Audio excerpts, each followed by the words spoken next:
Well, hello, my beautiful, absolutely gorgeous fans, and welcome to another stream of What Will 4Kids Do This Time? Hello, my darlings. I hope that you have been feeling much better and that this week has been treating you fairly well.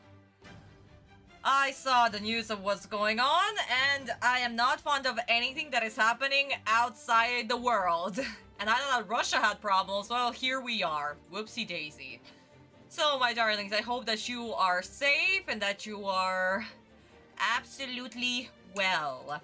Hello, Julian, Kurosaki, and Vista, my darling. Welcome. Oh my god, honey, I love your comments so much. You're absolutely wonderful, honey. Thank you. But yeah, my darling, so I am fine.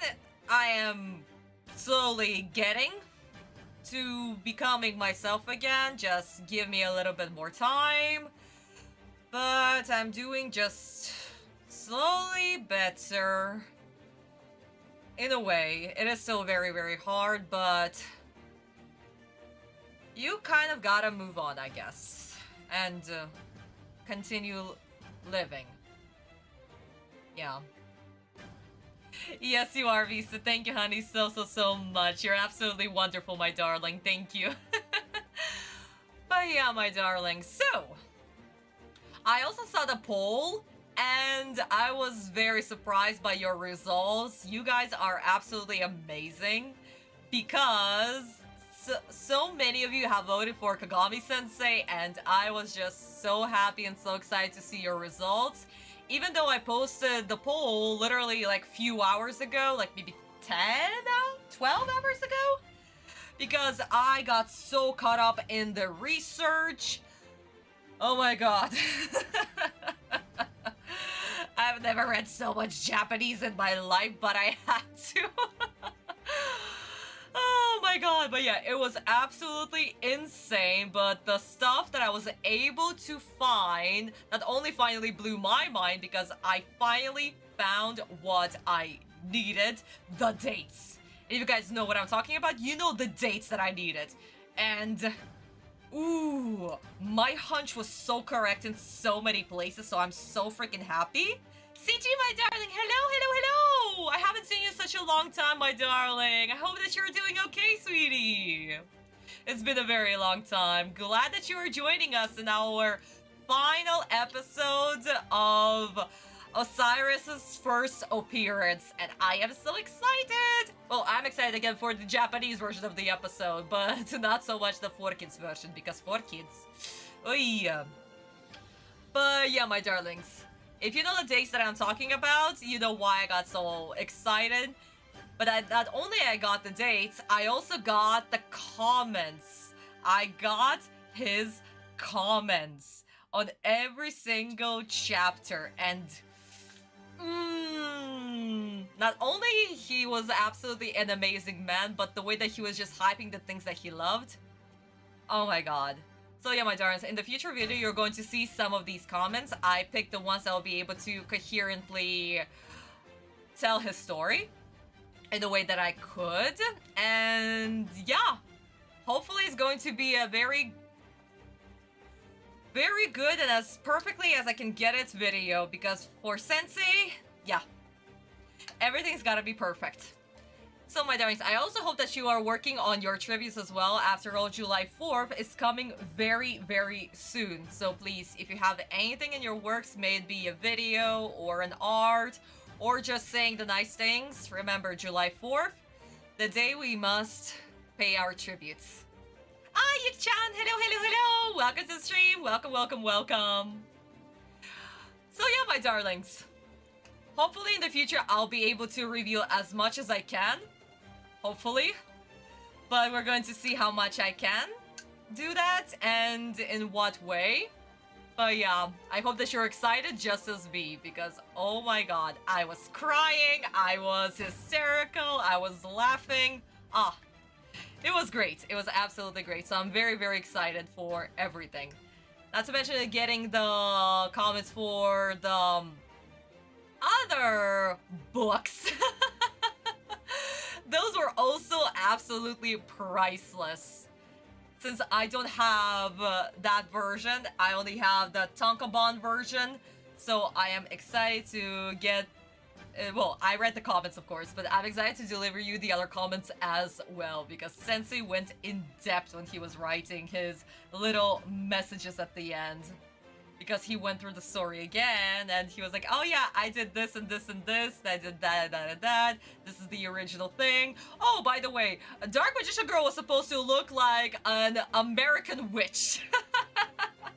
Yeah, there is so much, there is so much. So yes, I'm super excited to share all of this with you, my findings. Oh, this is going to be exciting. Oh, thank you, Chan, thank you, thank you, thank you. But yes, guys, this is the last time that I'm wearing a jacket like Autumn is, because the next duel that Autumn is going to have the jacket on in the animated version is, of course, when he'll be dueling against Sun and Moon brothers. But yeah, if I'm going to continue doing that, I might get a little bit too hot. But yes, this is the last jacket that you guys are gonna see me, and maybe next time we might do that. I don't know. Maybe when Autumn will be dueling against Jonochi. Maybe that one. But for now, yeah, this is the final look for today, because I love the SRS duel, and we see the jacket on Autumn for the first time. Even though in the manga he has been with his jacket throughout the whole duel. Throughout all of Battle City. Well, until the finals, of course. But yeah. He would literally take off his jacket when he was dueling, but he was rocking it while he was just walking around the city, basically. So yeah, it's quite fun, and yeah, I really enjoyed it, and it's also my favorite leather jacket. Like an emo witch, because if so, I feel cheated. No, guys, like an, you know... not even a sexy witch. Like, the way that he phrased it, it was like the American comic book witch. But then he decided to make her younger, and yeah, that's how Dark Magician Girl was born. That was his comment.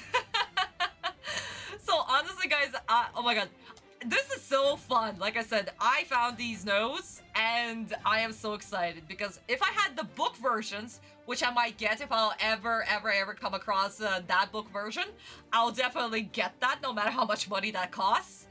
And yeah, I would love to see it. Not to mention it's so much smaller, because like the Tankobon, they're like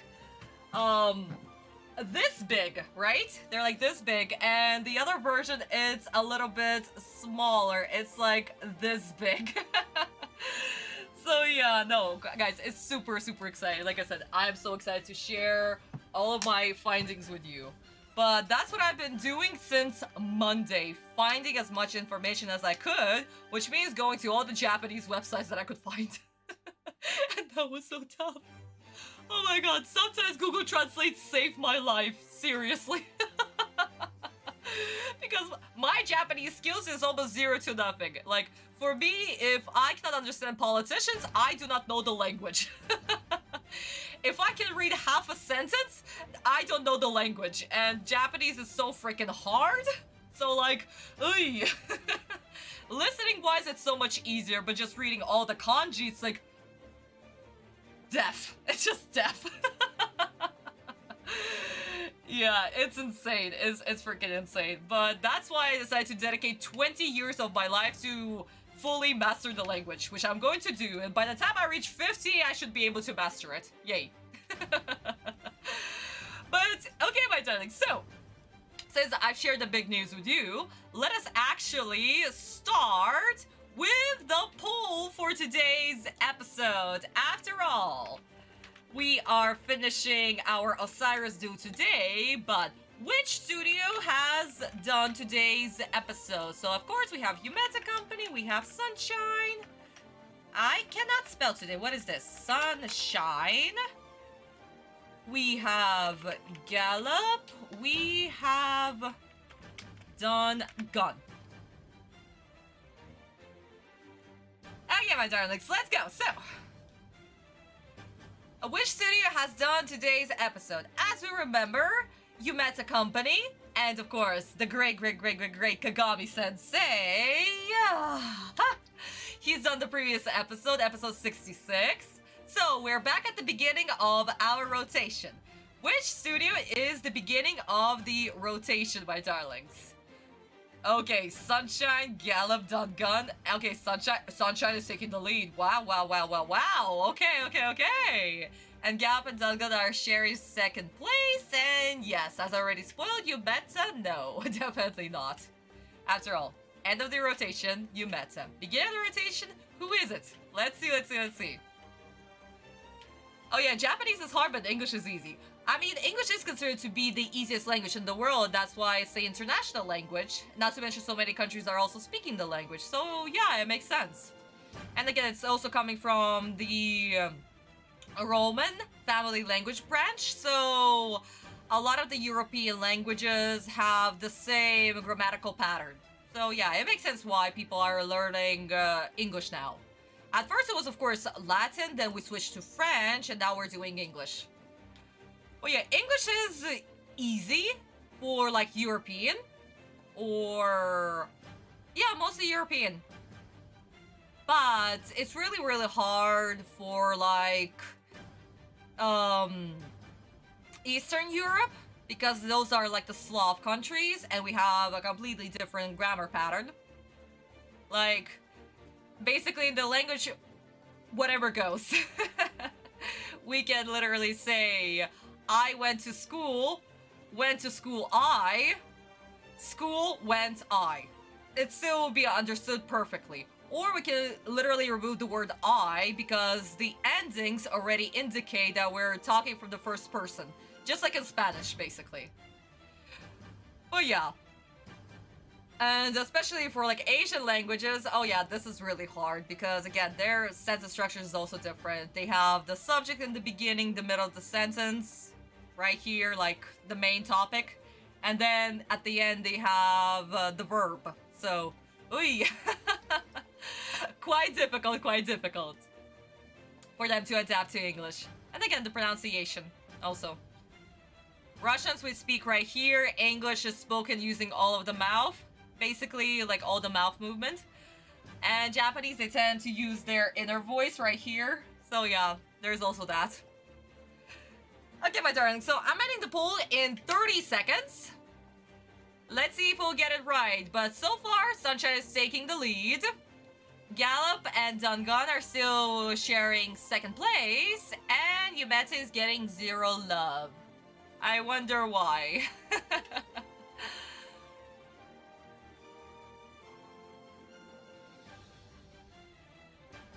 Oh yeah, that kills my... what does it kill Yuk-chan?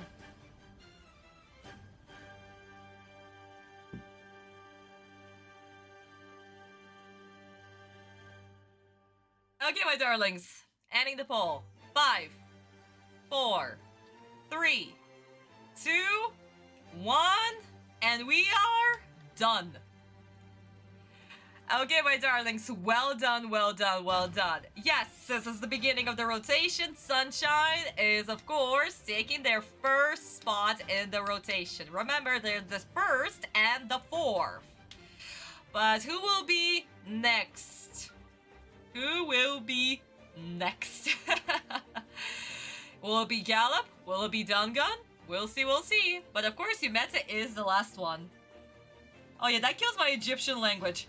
Oh yeah, actually Egyptian is also really fun. Like, again, I don't know Arabic, but I know that it also has the same premise as the Asian languages because Tatar is also somewhat Arabic, and since I know Tatar just a little bit just by listening, not speaking wise, but it still has the same premise. Subject at the beginning, middle of the sentence, like the actual information, and then verb at the end. So Egyptian is probably since it's also Arabic language, is probably similar. And surprisingly, ancient Egyptian, especially when I was doing the video for the whole why 5,000 years doesn't work premise, I actually had to look at all the Egyptian hieroglyphics, try to read them, try to see which word meant what. And surprisingly, they also read like this. It's really amazing how Asian languages are so similar in a way. And how much was also taken from ancient Egypt. Ancient Egyptian, I mean. And ancient Egypt overall, actually. But anyway, my darling, so as we said, Yumeta Company is the one who, or not Yumeta, Sunshine is the one who will be doing today's episode. Who is the animator for today's episode? So who do we have? We have Hirayama. Whoopsie daisy, I definitely cannot spell today. Okay. We have Kudo Sensei. We have Tsunaki Aki Sensei. And we have Sugimoto Sensei. So, who is it from Studio Sunshine? Who's today's animator? Let's see. Oh, you love Egypt, Yuki-chan. I see, honey. Good. Sensei also loved Egypt. Oh my god, guys, again, just from the comments. He talked about Egypt in some of the comments and behind the scenes. It's so freaking cool. Oh my god. I mean, because of the Takabon, I already know some of the things that he said. But the additional information that he was giving, especially throughout the day, throughout the Shonen Jump, oh my god. It is so great. I am so excited to share all of this with you. It's gonna be epic. It's gonna be epic. But yeah, Sensei did say a lot of things about Egypt, actually. His trip to Egypt, the whole premise, the whole shoddy arc, he also mentioned that. And I was like, okay, yes, Sensei did go to Egypt when he was doing the shoddy arc. But how his editors were talking about it, oh my god. Yeah, no. That is so freaking cool. That is so freaking cool. Like I said, the best finding of my life. Okay, so far we have Hirayama Sensei and Kudo Sensei who are in the first place. Tsunaki Aki Sensei is not getting any love, nor is Sugimoto Sensei. I wonder why. But we still cannot decide who is the first one. So my darlings, let's break up the tie. Let's break up the tie, okay?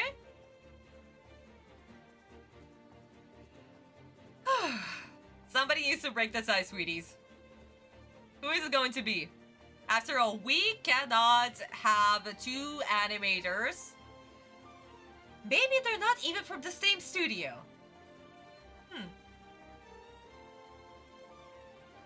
Maybe.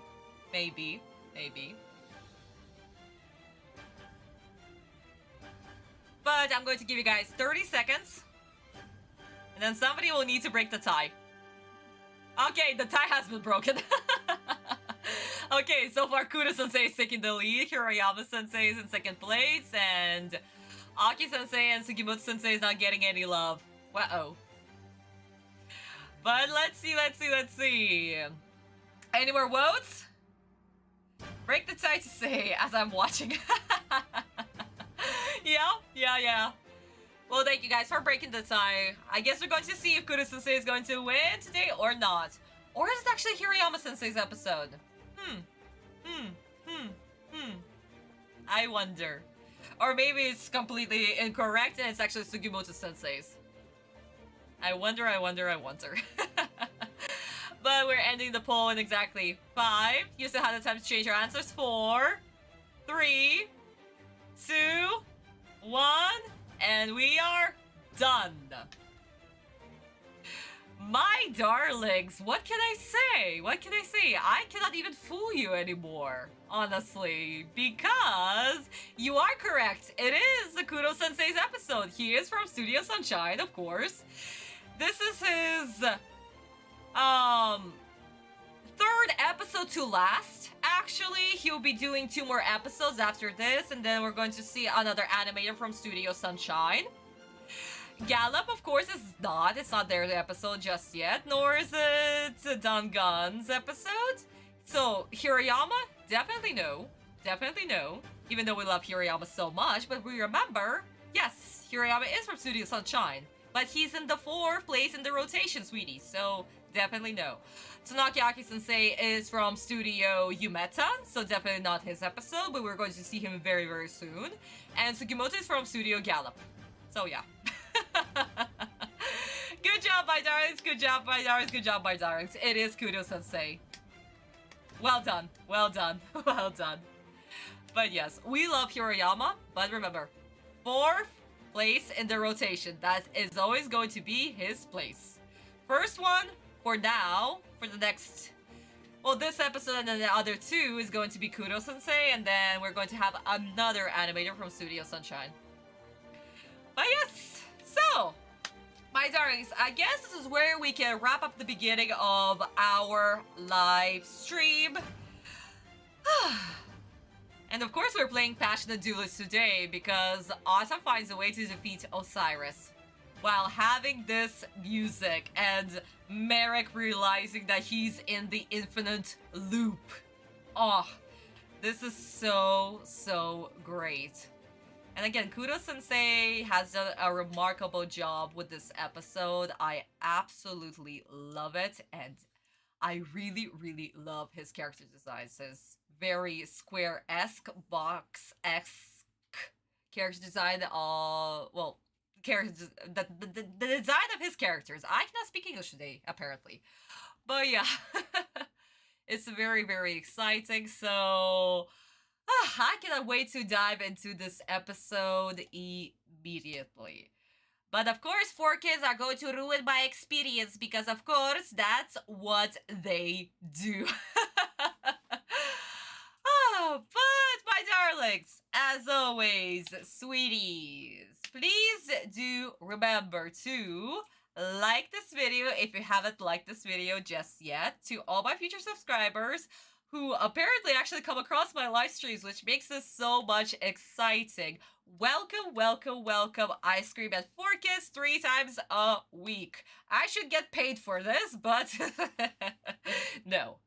And my darlings, also, the only way to read Yu-Gi-Oh! GTT right now is right here through my Boosty page. The QR code is right here, as well as the link is in the description box. The next page will be out in 5 days exactly. So I hope that you are excited.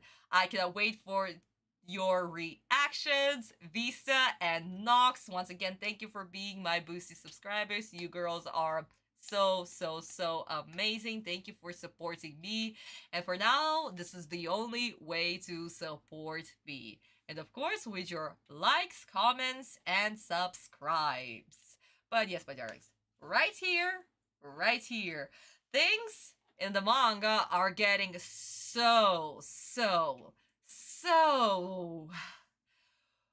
I don't even know what to say.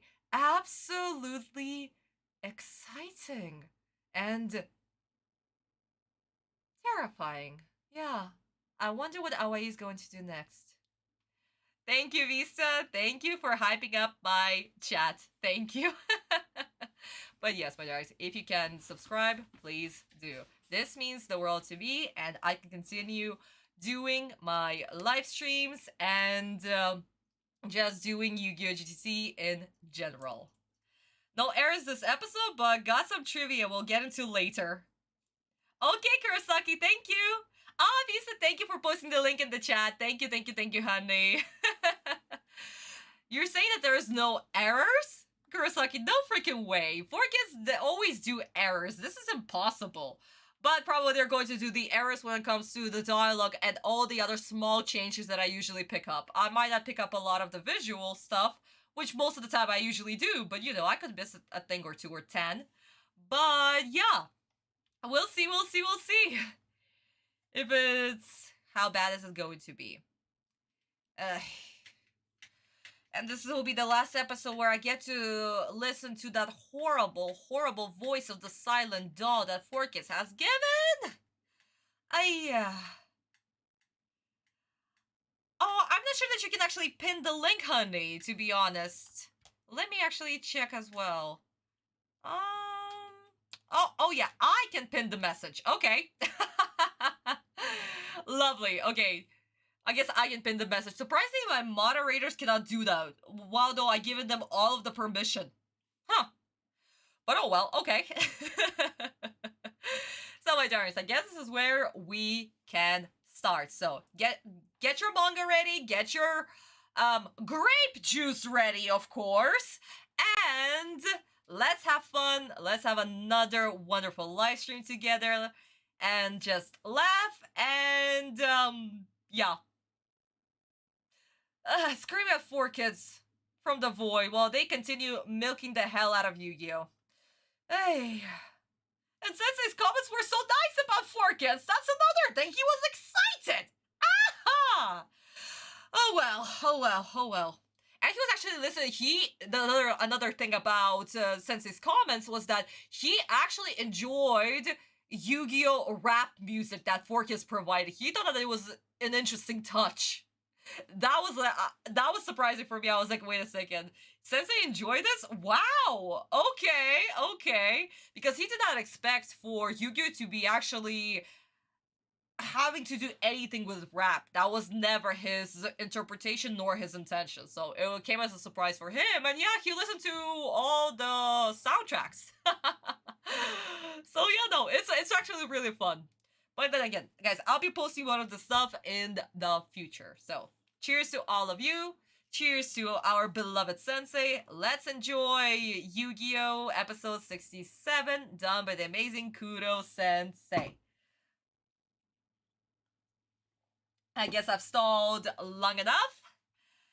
My darlings, let's... Oh, please, let this be an okay episode. And let's try not to hit the negatives today, please. Even though that's impossible with 4kids, but okay. 3, 2, 1. My mullet ready. Let's go. Yugi, prove that you're worthy of your reputation and take down his Egyptian god card. Unless you don't have what it takes. Maybe your Duelist Kingdom Championship victory was just a fluke. I will defeat him, Kaiba. I assure you. Marek, it's over. Ha! My Egyptian god card is unstoppable. Ah! And you're my next victim, Kaiba.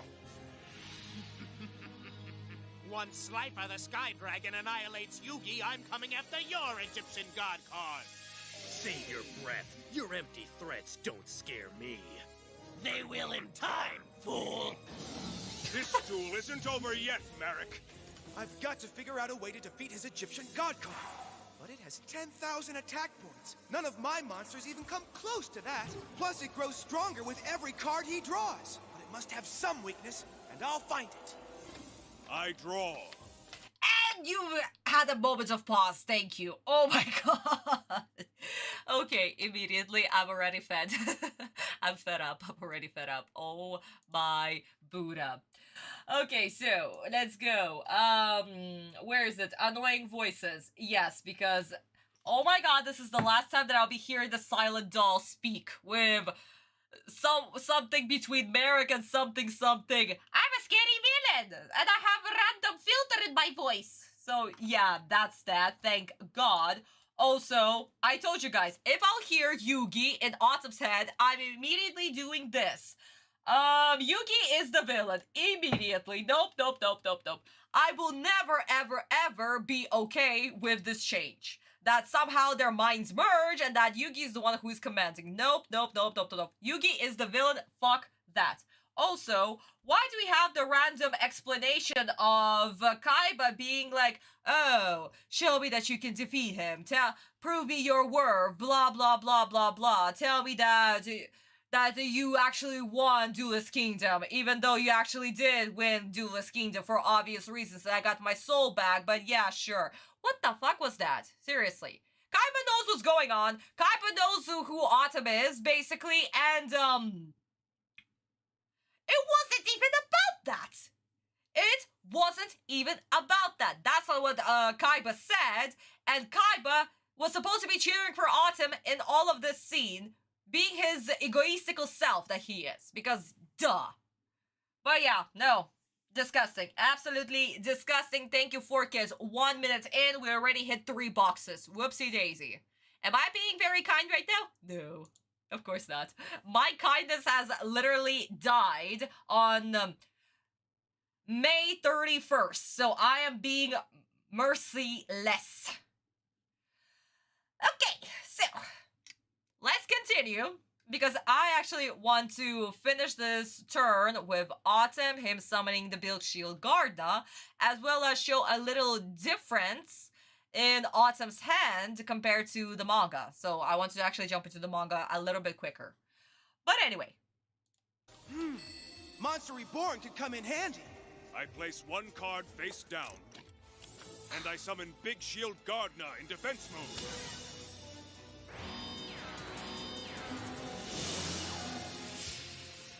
Don't tell me you've forgotten that by summoning a monster, you activate my dragon's special ability.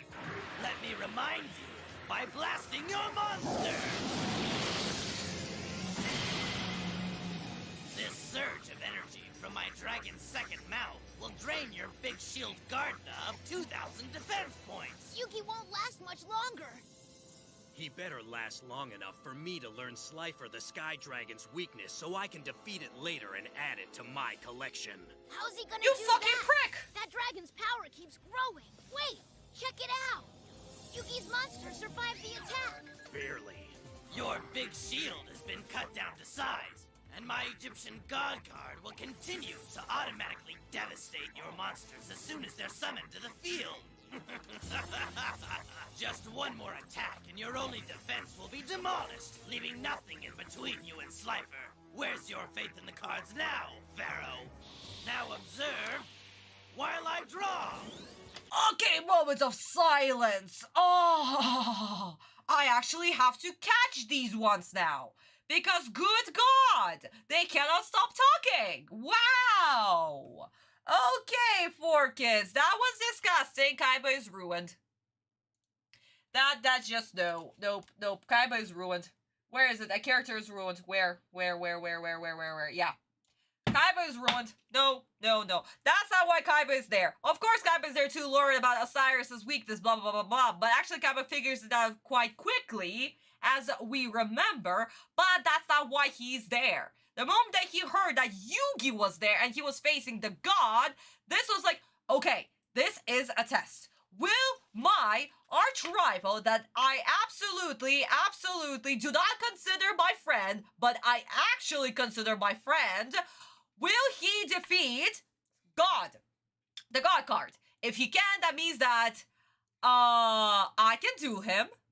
We will both have God cards. We'll be on the same level. Oh my god, I am so excited about this. That's first. Second, Kaiba also says, only I can defeat Autumn. This is my mission. This is what I live for. So hell no, somebody's going to defeat my arch rival. So Yugi, prove that you're my arch rival, so then I can defeat you in a very friendly card game.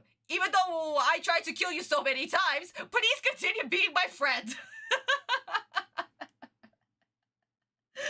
Oh my god, I love Kaiba so much. I adore Kaiba. Even Sensei talked about this scene right there when Kaiba came to help Autumn. Ah, it's so great. So yeah, no, Kaiba is ruined. Kaiba is 100% ruined. Also, I totally forgot that Slifer sounds like a hybrid between a bird and a tiger. So, monster sound effects. Yep, just nope. No.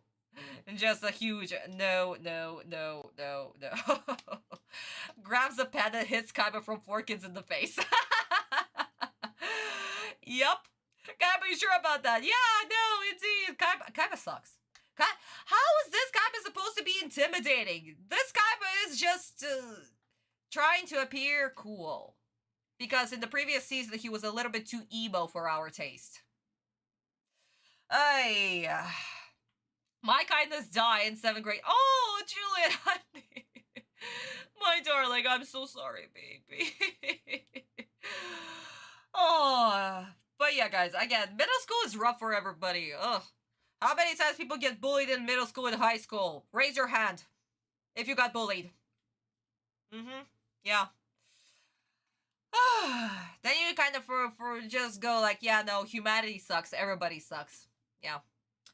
But it is what it is, and that's why we find the things that we enjoy. And Yu-Gi-Oh was my saving grace back in middle school. So yeah, I don't know who would have been and what would have I done if I haven't found Yu-Gi-Oh when I did. Basically, yeah, Sensei saved my life. Definitely. Almost a clown. Sorta, kinda. Ah, yep. Bus rides were... Oh, God, CG, no, not the bus ride. That's why I preferred walking. I hated bus rides. Fuck. Ugh. Me all my life. Oh my God, guys. Ah. Bullying sucks. All of this freaking sucks. We shouldn't be bullying each other. Another reason why I hate the 4Kids version is because even the main characters are bullying each other. They're supposed to be friends, and yet they're still bullying and mocking each other. Like, what the fuck? This is not how friends act. But apparently you're supposed to be cool, so bullying was okay. Calling each other names was apparently okay. Ugh. Absolutely disgusting. But anyway, my darlings, let's see how it was done in the original, and how intense it is, and how Kaiba literally was building Yugi up. For him, well, technically Autumn, for Autumn to get up and be like, you know what? Watch me, Kaiba. I'm going to defeat the god. Let's watch that.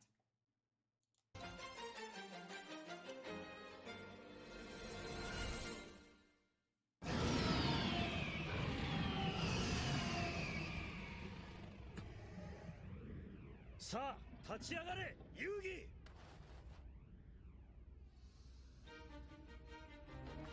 分かったぜ、会話。待っていろ。俺は今、神を倒す。これは手間が省けたよ。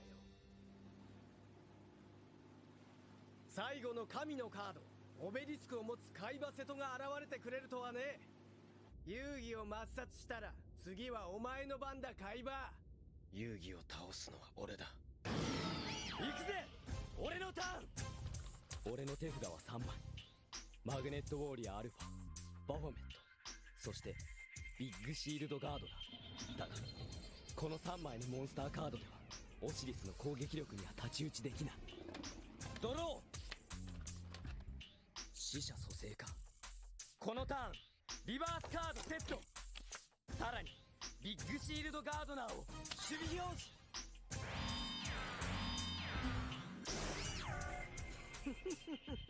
モンスターを召喚した瞬間、オシリスの特殊能力が発動する。将来弾。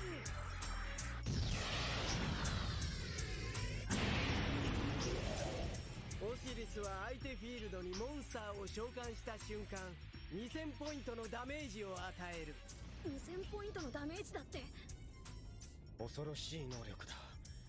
大抵のモンスターはフィールドに召喚された瞬間に抹殺されるというわけか。オシリスの天空竜、俺のオベリスク同様、ひとたびフィールドに召喚すれば相手の戦意と正気を一瞬で消滅させる威力を持っている。あ、兄様、遊戯のモンスターは無事だ。なんとか持ちこたえることはできたが、それだけでは勝てない。次のターンでビッグシールドガードナーは間違いなく倒され、俺のフィールドからモンスターが消える。モンスターを失えばオシリスの攻撃はプレイヤーを直撃。そうなれば俺の負けだ。やはり神を攻略する方法はないのか。そうだ、絶望の中であがき苦しめ、そして無様に僕の前に這いつくばるがいい。僕のターン、ドロー。この And we're stopping right here, my darlings. So, as we seen and remember from the previous episode, Kaiba said, if a god is standing in your way, mow it down. And that's why Autumn literally stood up and said that I am going to defeat the god. So let's grab our volume 20 and revise this scene right here. So what do we have? We have episode 1, not episode, duel round 1.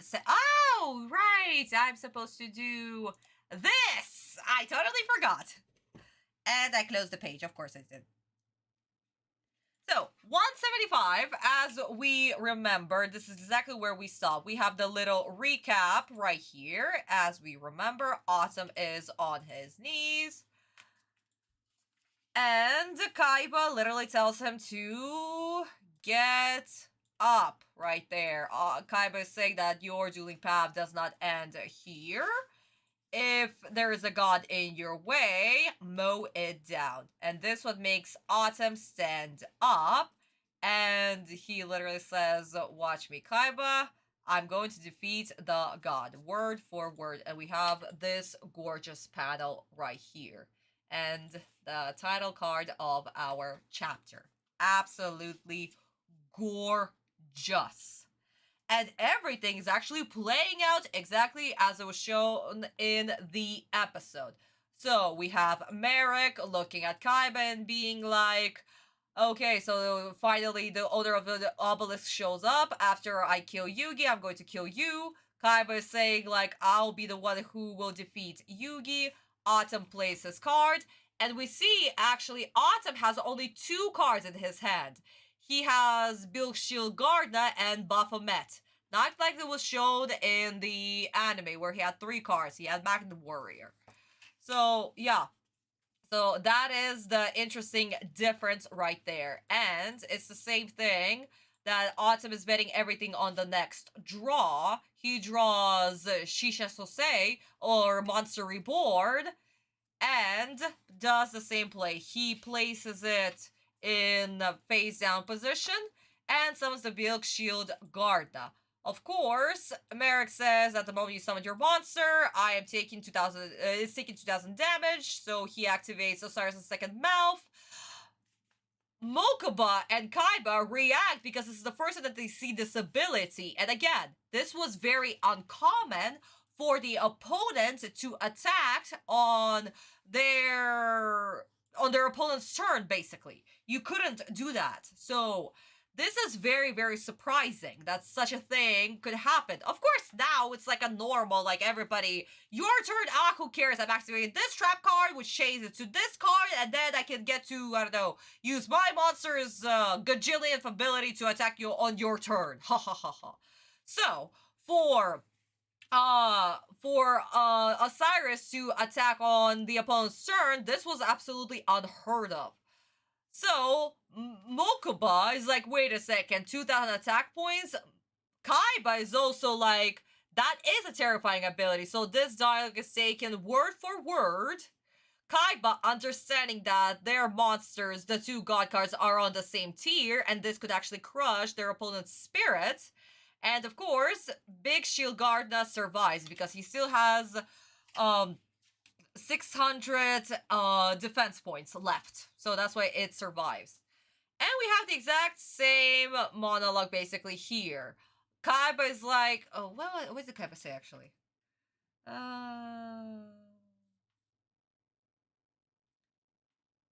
Yeah, find a way basically to defeat the god. You gotta defeat the god. Find a way.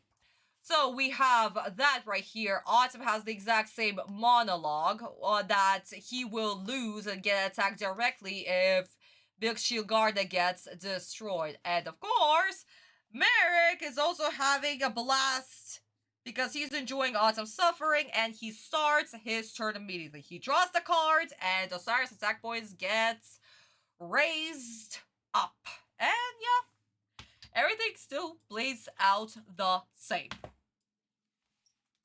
But yes, my darling, so this is how it is in the Japanese version. So this scene is literally word for word, dialogue by dialogue, absolutely perfectly done. And of course, 4Kids destroyed all of that because of course 4Kids did.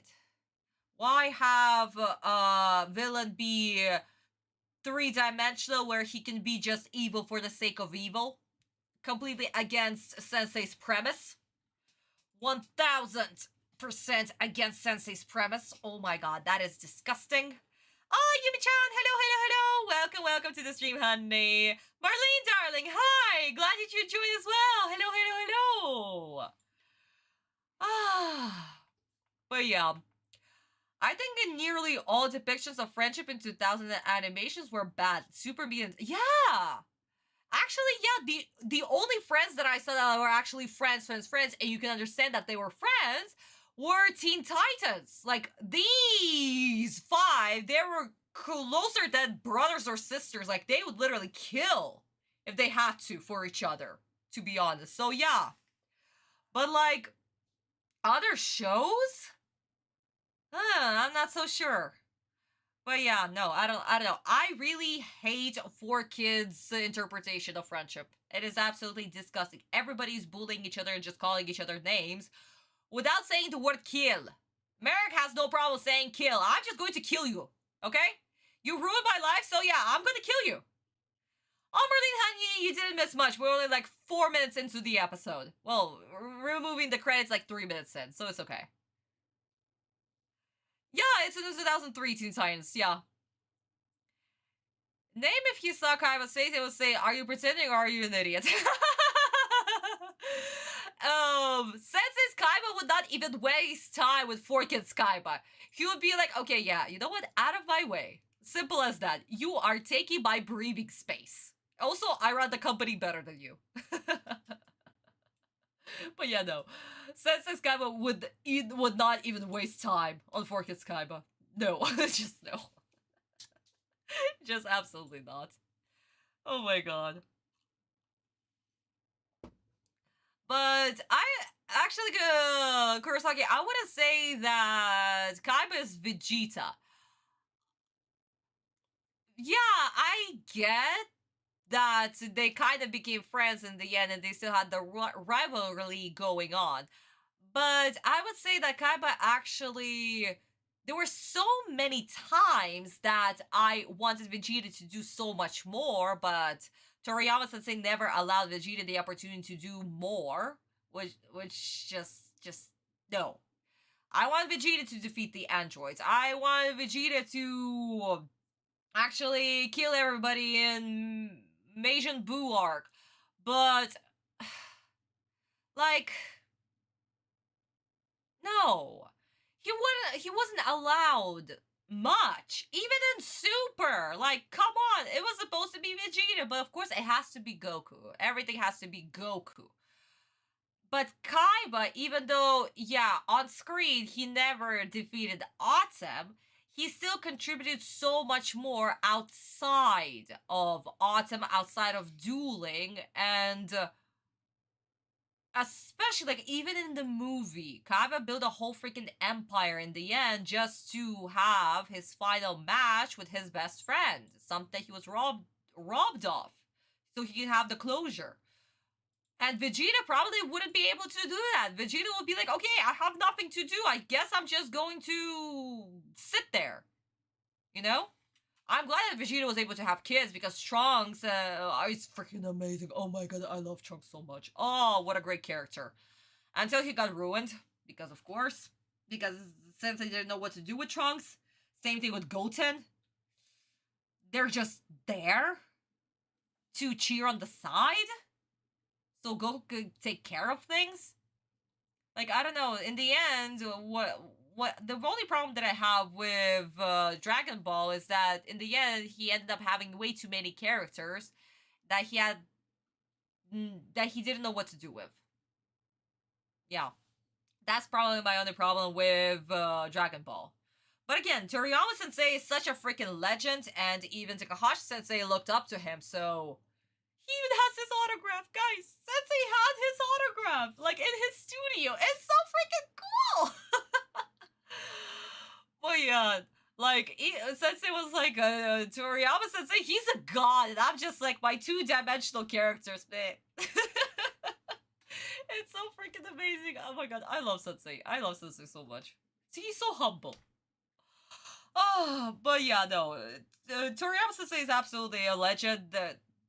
He knew how to write his characters. Yeah, maybe he had a tiny little problem with developing the characters further than the story that he originally planned, and he kept them alive. But Toriyama Sensei has contributed so much to Shonen overall, so yeah, no, legend. Absolute fucking legend. And again, guys, who am I to judge? Jesus Christ, that's just my little tiny opinion of a little tiny person. Sensei had something against Vegeta, but Dragon Ball Z was pretty much the Goku show. Goku and sometimes Vegeta. Yeah! pretty much. Goku had to save the day. No matter what, it was supposed to be Goku. Dead, alive, anything. I mean, to put him in the timeout, like a kid saying, you're in timeout, young man. For a lot of the times, yeah. But yes, guys, we can talk about Dragon Ball all the time, as much as we can, and will we see the continuation of Dragon Ball? That will depend if Toriyama Sensei's assistant is actually going to pick up the manga where Toriyama Sensei left it. I'm not sure. I'm not sure what the contract will be with Shueisha. Again, what are they going to say? We're gonna have to see and find out. But whatever the original contracts that they're going to continue through them, no matter what, because they're already signed. So yeah, they will continue on with Toriyama Sensei or not. But what's going to happen to Dragon Ball? I guess it's up to Shueisha. It's up to Shueisha. But okay, so let's continue with 4-Kid shenanigans. And as you know, Slifer gets 1,000 attack points for every card in my hand. I count 11, giving my dragon 11,000 attack points! Wow! 11,000 points! That's already more than 3 times the attack strength of your Blue Eyes White Dragon, Seto! And it'll only get stronger. Yugi's opponent has infinite cards in play, allowing him to hold as many cards as he wants. And the more cards in his hand, the more attack points his dragon has. That means there's no limit to how strong his Egyptian God card can grow. Or is there? Wait, Slifer's power depends on how many cards the player has in his entire deck.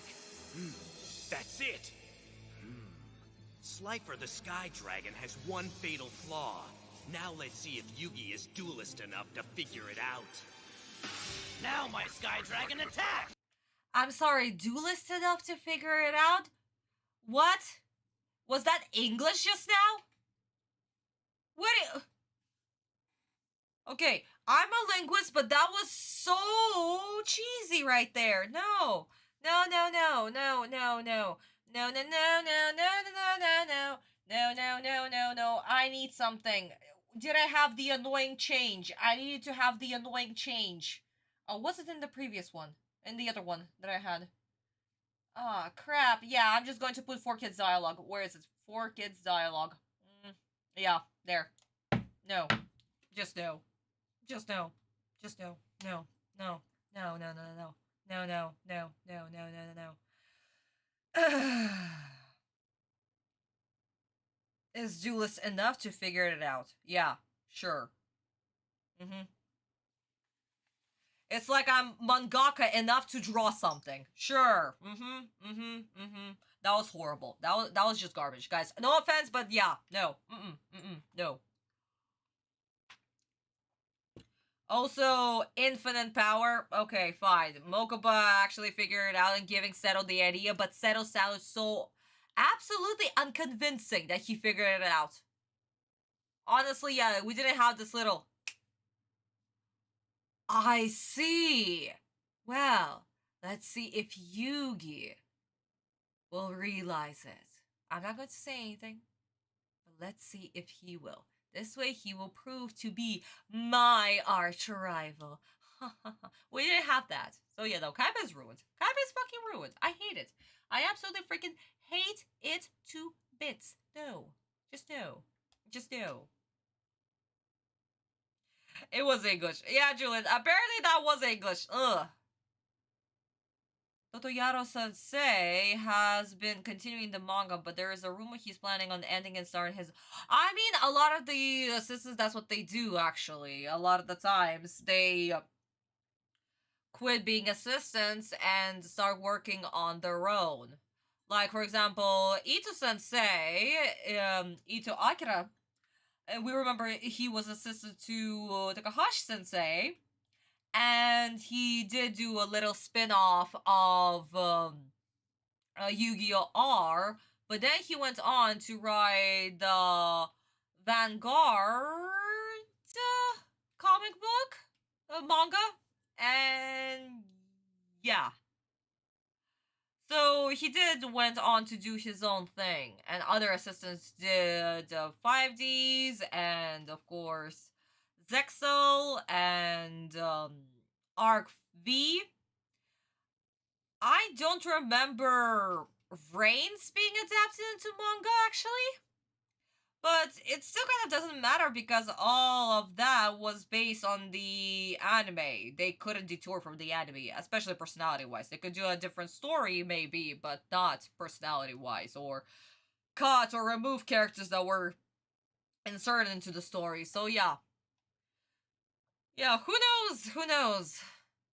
I mean, it's very possible that Sensei might actually quit and just go and do his own thing. After all, who knows how, again, because guys, I don't know how long Sensei, Toriyama Sensei's assistants worked for him, so it could be possible that he worked since, like, I don't know, Dragon Ball Z or Dragon Ball overall, so of course, you have the chance to go and do your own thing. There's no problem with that. But I guess we're gonna have to see and find out. If you can duelist enough, then Deck can figure it out. Then Deck figure out can? I don't know! CG, honestly, I don't know, because apparently Heart of the Cards is supposed to make your cards do the thing that you need. Not even about the Millennium Puzzle being all luck-based. It actually gives you the chance to draw the card that you need. No, no, no, no, no, no. It's apparently Heart of the Cards. Heart of the Cards. I don't know what that accent was, but yeah. Oh my god, I'm going to give it to him with the frying pan. Yes, Yuk-chan, you should. Oh my god, but yeah. Let's finish the scene and jump into the Japanese version. Eradicate his shield, the only thing that stands in the way of his destruction. Soon that puzzle and the world will be mine! I know exactly how to defeat this Egyptian god card, but let's see if Yugi's smart enough to figure it out. You're completely defenseless, Pharaoh. The next time my Sky Dragon attacks, you'll be finished. It's undefeatable, you fool! I can't let Merrick win. Okay, no wonder little Karibo made the whole joke about foolish fool, you could never destroy my Egyptian god card. Because in this episode, all Merrick is saying is fool, you fool, you fool. What is he? What's her name from Phoenix Wright? Oh my god, the girl. She was also saying foolish fool with her whip and shit. Because that's what Merrick is. Oh my god, I should I should animate Yu-Gi-Oh! With Phoenix Wright courtroom. Oh my god, what was her name? Francesca, yes! He could be Francesca! With the whip! Oh, that would be priceless. Oh my god, that would be priceless. Oh my god. But anyway, sweeties, so as I was saying, Kaiba sucks, everything sucks, and Merrick is hilarious. Also, another thing that I noticed, in the previous episode, Merrick always called Autumn Yabi, which I absolutely hated and completely forgotten. Now, all I hear is Pharaoh, Pharaoh, Pharaoh. So, it's like, oh, hey, Troy Honey. Hey. There was an anime. There was an anime adaptation of Phoenix Wright. And, of course, there are the games. Oh, yes, Francesca Von Karma. Oh my god, guys. Yeah. Guys, just imagine Merrick with the whip saying foolish fool. Oh my god, that would be hilarious. Oh my god, and Miles can be Kaiba. With the little bow and shit. That would be, oh my god, that should be a thing. That should be a thing. Jesus Christ. I need to make it a thing. I definitely need to draw it and make it a thing. But, guys, as I was saying, it's an interesting thing that Merrick in the previous episode referred to Autumn as Yami, and here he's just saying Pharaoh, Pharaoh, Pharaoh. So is where the little change that Fork is inserted that Autumn should be referred as the Pharaoh only for now? without saying the word Yami, so we were finally detouring from that stupidity that 4Kids came up with, because 4Kids? Even though that's a Japanese thing. It's a Japanese word that just means darkness, dark, Yugi, Yami, Yugi. Okay, whatever. Imagine using a whip and a dual desk. That's so multitasking. Oh yeah, indeed. Oh my god. Guys, seriously, remind me to make it a thing. We need the Yu-Gi-Oh! Plus Phoenix Wright crossover. We definitely need it. Oh my god. By the way, Troy, honey, I sent you the script. You should be able to look at it. Remember the lines that you're reading, okay? Just don't spoil it in the chat. Win my puzzle, but I've never faced anything so powerful.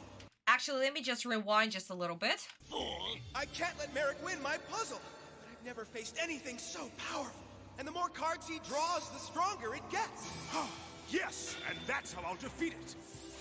I will make Slifer destroy itself. About time.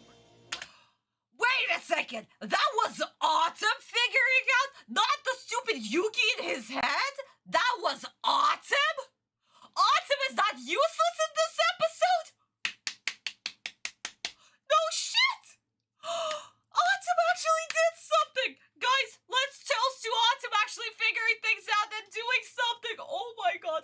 Oh, my boy finally grew up! Oh my god.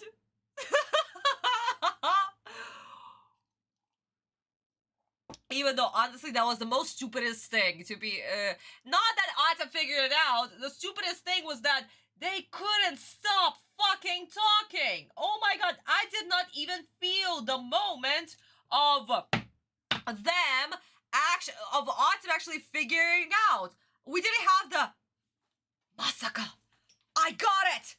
That's how you defeat him! The music change! I know how to defeat your god, Merrick! Mokuba going like, what? Merrick going like, what? We did not have that moment! No! And also, Kaiba's comment, about time? Oh, come on. Actually, guys, let me stop it right here because I actually want to see the Japanese version, and more importantly, I want the whole play of Autumn summoning back Buster Blader and this whole scene. I want to be kind of together and see how 4Kids did it. So let's actually stop it before Autumn uses Monster Reborn to, you know, bring back Buster Blader. So let's actually do that first. So, and also let me do this right here. Okay. So, let's see how, of course, our beautiful Japanese edition did it. How everything is following word for word, script by script, and the music, the atmosphere, how it was supposed to be done. Let's see that, let's watch that, and let's enjoy it.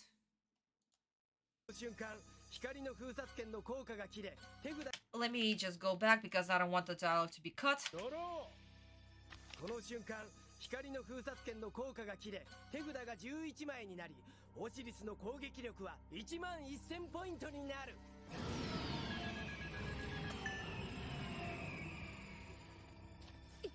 11000。兄様、あのモンスターは手札の数だけ攻撃力を上げやがるんだ。いや、それだけではない。フィールドに無限の手札のカードを出して、手札の制限をなくしている。それじゃあ無限に攻撃力を上げていくってこと？そんなモンスターに勝つ手段なんてあるの？無限の攻撃力。無限だと。そうか。無限など神のまやかしに過ぎん。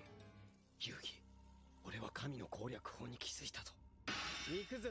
オシリスの攻撃、ビッグシールドガードラーを粉砕。貴様がここで折れるなら、もはや俺の敵ではない。尻尾を巻いてとっとと消えろ。俺が奴を倒しオシリスを手に入れる。見たか、神の力は無限だ。手札が増えるたびに神の力も無限に上がる。そんな敵に勝つ方法などあるわけ。無限。そうか、神の攻略法が分かったぜ。気づいたな。遊戯攻略法だと。ああ、次のターンで全てが決まる。このワンターンが過ぎた時、俺か貴様のどちらか立っていた方が勝ちだ。何を血迷ったことを。このワンターンで貴様が僕に勝つ可能性があるとでも言うのか。ある。バカな。Let's stop it right there, or else we're just going to finish the scene. But yeah, my darlings, did we see the whole thought progress? How Mokuba mentioned about the attack points, Kaiba analyzing the situation, seeing the infinite hand card thingy, and thinking about infinite, Mugen. Oh, wait a second. But there is a tiny little problem, because this is still a card game. Even though, yes, God could be infinite in real life, but what about the card game? Obviously, this is where Kaiba figures this out. Kaiba also makes a remark, okay, prove to me, and he said this at the beginning, prove to me that you are my arch rival. If you are defeated here, well, bitch, I'm just going to take it for myself. But did he doubt Autumn? Nah. Because the next minute, Autumn thinks about it, and thinks about that it is also infinite. He also figures out what he needs to do. And another interesting thing that was also said in the manga was that Kaiba literally said that Autumn actually has a card in his hand. And what I love about manga actually more than it was shown right here is... Oh, actually, no, never mind. This one. Yeah. Is this. So, what do we have? We have Osiris attacking, of course. Well, actually, no, he's not attacking just yet. It's his turn. Excuse me. It's his turn. His attack points get raised up. Mokuba reacts. We have the whole infinite card plot thing. Kaiba thinking infinite, realizes. Again, guys, we're using the flip technique. And Kaiba is actually saying this line that we saw in the anime. He said it in his head. Here in the manga, he's actually saying it to Yugi. He's saying, Yugi, listen to me. It's not infinite. It's a trick.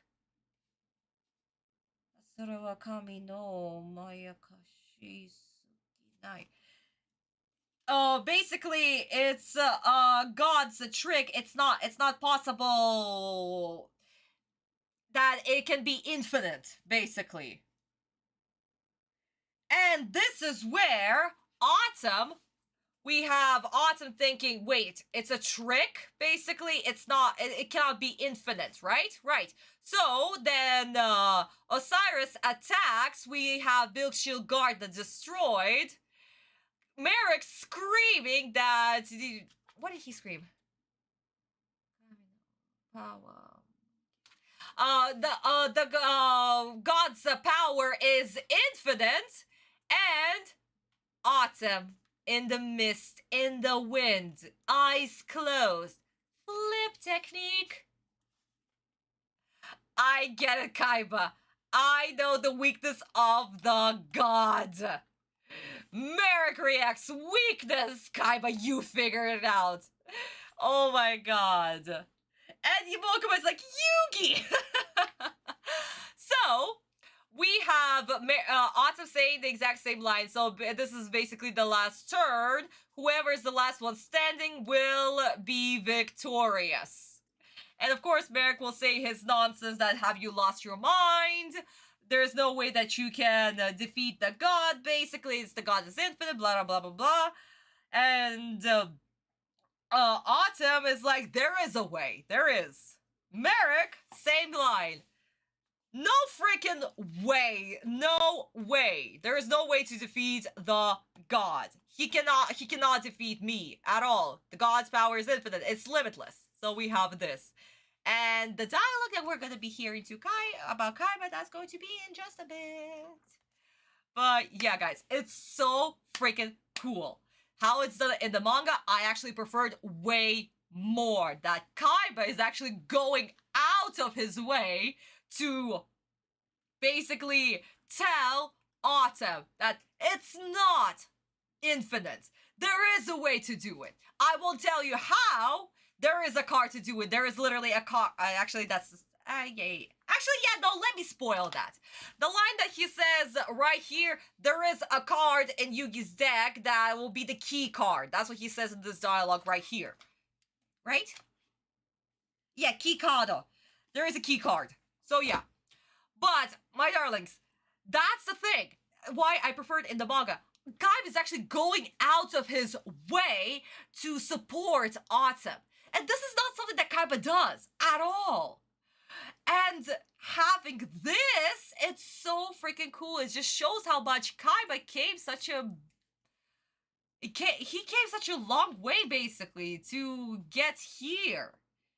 It's really, really cool. And even Sensei, when he talks about this scene, he was like, yeah, no, Kaiba is actually helping Autumn in a way that was interesting. Yeah, good. I'll share the comment of that once we'll get to it in the future videos. But yeah, it's quite interesting, sweeties. It's quite interesting. Infinite Kaiba. Is he sure about it? Yeah, is he? Because is he? Because again, guys, this is a card game. This is a card game. There's always a limit, and we know the limit. And at this point, those who already played the card game, they already know the limit. They also figured it out. And those who don't, and by that time that I was reading it, I was like, is there a way? Is there a way? And then I also was like, wait, he's going to draw the cards. Wait, he's going to draw... Wait a minute! But only when I saw it actually in the progress, when he took over the mind control, the revival jam thing. I remember that from the manga. It's a trick. God is tricking us with infinite... Yes! Breakthroughs, yes! Exactly, Kurosaki, yeah. Because it is a trick. It is a trick. If the God's power is not infinite, it's still a card game. Yeah. It's so freaking cool. Again, guys, Sensei, when excuse me, when Sensei were written this god, it was supposed to be that it was limitless, that the power of the god is limitless, right? And Merrick believed that. He thinks that he is God, that his power is going to be limitless, that no matter what, he's going to win and come on top. And Autumn, with Kaiba's support, cuts through that. And again, when Sensei were creating these monsters, his main premise was to show who the players are. It's not about the monsters. Again, the monsters are really cool. But it was a way to show who the player actually is. Who the player is. What's his motivation. What's his strategy. What's his character. What's his personality. Everything. And we see that Merrick is such a slimy slime that he literally uses slimes and revival jams to shield himself while having this infinite power of a god. So yeah, though, this is such a perfect metaphor. It's gorgeous. Sensei knew exactly what he was doing. When he was writing these duels, oh my god, he knew exactly what he was doing. He's great. He's absolutely great. He didn't need action, even though he originally wanted to write action comic book. He found a way to write it by using games and strategy like this. So, yeah, no, guys. Gorgeous. And thank you so much for all the hearts, my darlings. Thank you. Mwah. Let's continue supporting Sensei. And let's... A series is limited by the number of cards in the deck. Exactly, Julian. Yeah. let's see what 4Kids will do with this scene, because honestly, I am curious to see how they're going to ruin this. Because this is such a breakthrough scene for a lot of people. So it's like, will it happen? Won't it happen? Yeah, no, very exciting. What's he mean? What makes you think you can? Actually, let me go back because yeah. So, About time. What's he mean? What makes you okay, think that's the you one. can? it's a simple matter of common sense. If all of my monsters are too weak, then I must use your monster to destroy itself. Haven't What? you realized yet that an Egyptian god card cannot be controlled? It's much too powerful, Pharaoh! We'll see. Perhaps you don't have as much knowledge about the Egyptian god cards as you think you do. How dare you challenge my wisdom of the ancient ways? I know all! We'll find out how much you know soon enough, Merrick. I'd like to see you try to turn Slifer against me.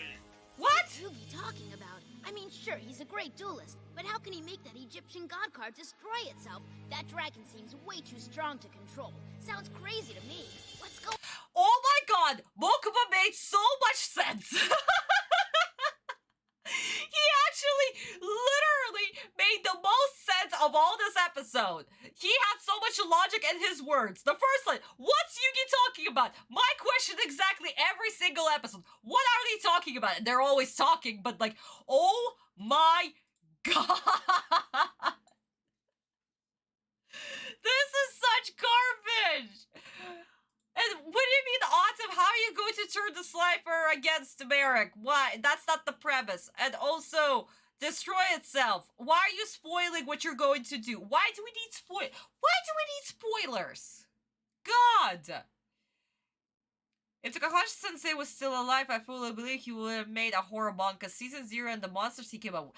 I mean, it's still a horror manga, guys. The Yu-Gi-Oh! Was still originally and throughout the whole series it hasn't changed. He's still using the same premise, the same themes, the same hardships. It's exactly the same. There's so much blood, people are dying left and right. The concept of death, the concept of light and darkness, of good and evil. And again, his villains aren't exactly evil, like evil, I'm going to destroy the world, but more like what I am doing, I think it's good.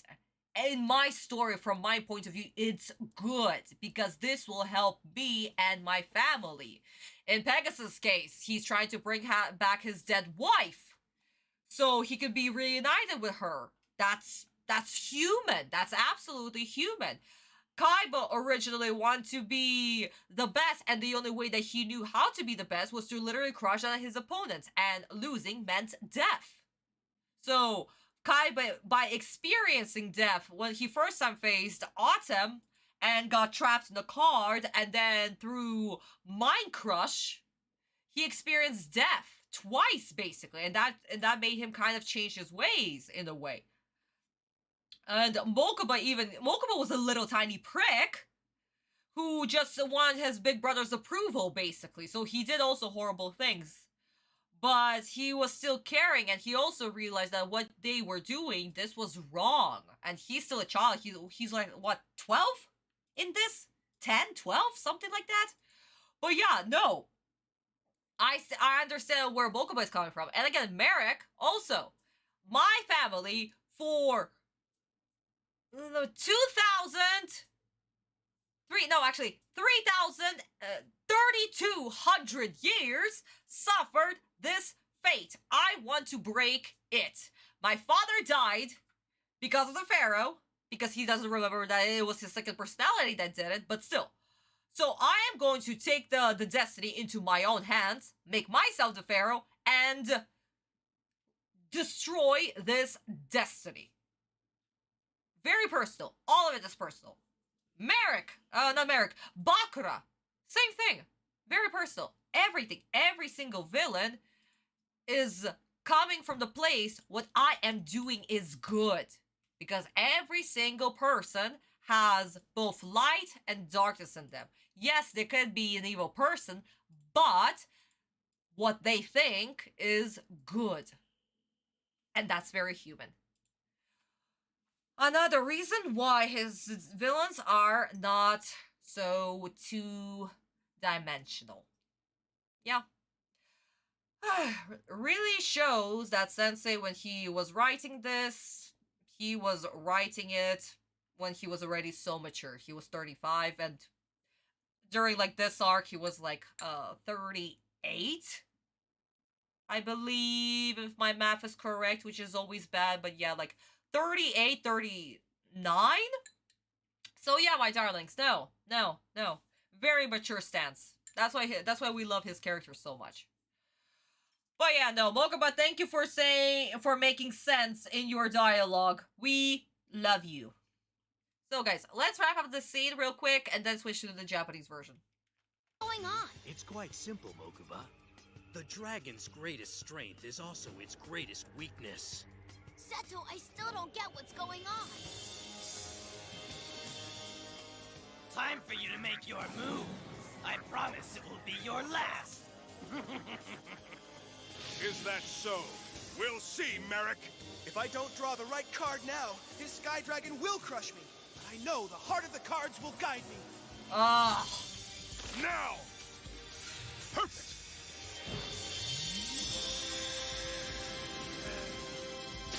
Well, what is it? Just what I need to take you down! Looks like Yugi got his card. But that's only half the battle. This strategy requires perfect timing. It's not over yet. Time to lose! I reveal my face-down card! Monster Reborn! What good will that do? This magic card allows me to bring back one monster from the graveyard. And I choose to resurrect my mighty Buster Blader! Return!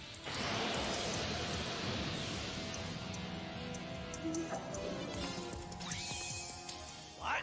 My dragon's already destroyed that monster once. Plus, summoning it to defend your life points will only delay your ultimate defeat. It's not defending. Take a closer look, Merrick. Buster Blader has been summoned in attack mode! And I'm stopping it right here because I am getting so pissed. Oh, wow. Once again, we're hitting the rock bottom. Oh my god. So, explain what is currently happening on screen. Wow. Autumn drawing the cards and reacting to the card. And America's being like, what did you draw? What did you draw? Just one big, Another thing. This whole scene was beyond meh. That was so anticlimactic.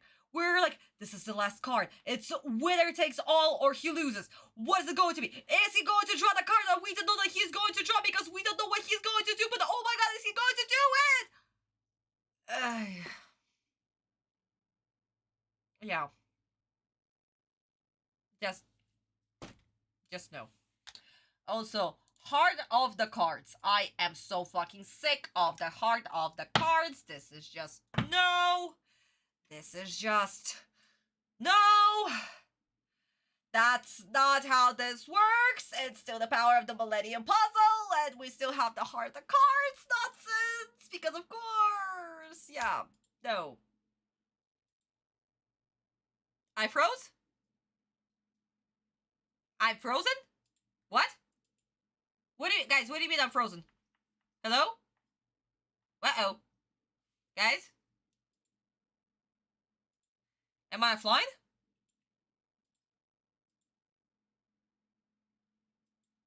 Let me double check. No? 1,000 times no. Okay. Guys, I should be okay, right? Because I don't see any problems with my thing. Oh, okay. Okay, guys, I literally freaked out just now. I was like, is my internet going down again? Are the drones flying around? Oh my god. Okay, good. Okay, thank you guys. Okay, good. Nowadays, the average Yu-Gi-Oh villain is a mustache-twirling bastard. There's rarely a middle ground. Because, of course, why would there be? Why do we need to make a villain more than the I'm going to take over the world nonsense? Why? Why do we need that? Oh, yeah. But, yeah. Yeah, it could be YouTube. Because again, guys, the translation could be, you know, buggy in some areas, so who knows. But anyway, so, my darlings, this is how you were supposed to do this scene. You are going to see, I think it was from my end. Ah, I see, Julian. Okay. Okay, guys, if there's like any problems with the stream, just tell me, okay? Because who knows, maybe my microphone is being broken, or I'm peaking, or other nonsense. Who knows? Oh yeah, or maybe the drones are once again flying around. Lovely, the place that I live. But anyway, so, let's jump into the Japanese version. See how the scene was supposed to be done. Feel the suspense. The last card that Autumn will draw that will decide the outcome of this duel. Will he win or will he lose right now? Let's see. この形勢を逆転する方法などあるわけがない。はったりに決まっている。だがあの自信に満ちた顔は何だ。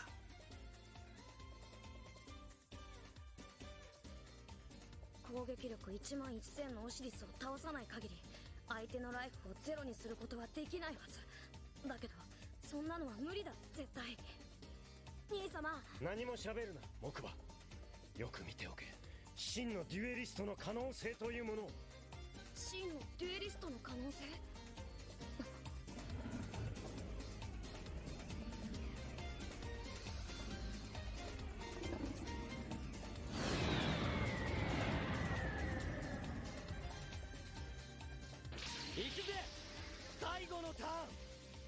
全ては俺のデッキの中のたった1枚のキーカードそれを引けるかどうかにかかっているおろ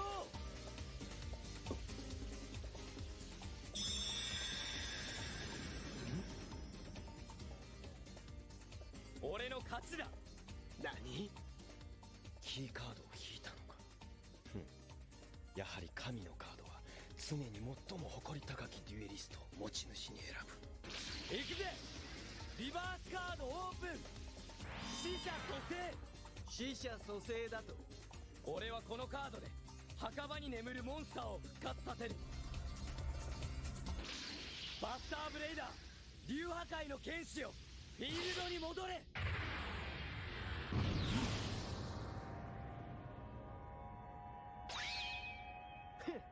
モンスターを守備表示で蘇生させライフポイントを温存させる作戦だろうがそれだけじゃ勝てないぜ守備表示そいつは違うぜマリックバスターブレイダー攻撃表示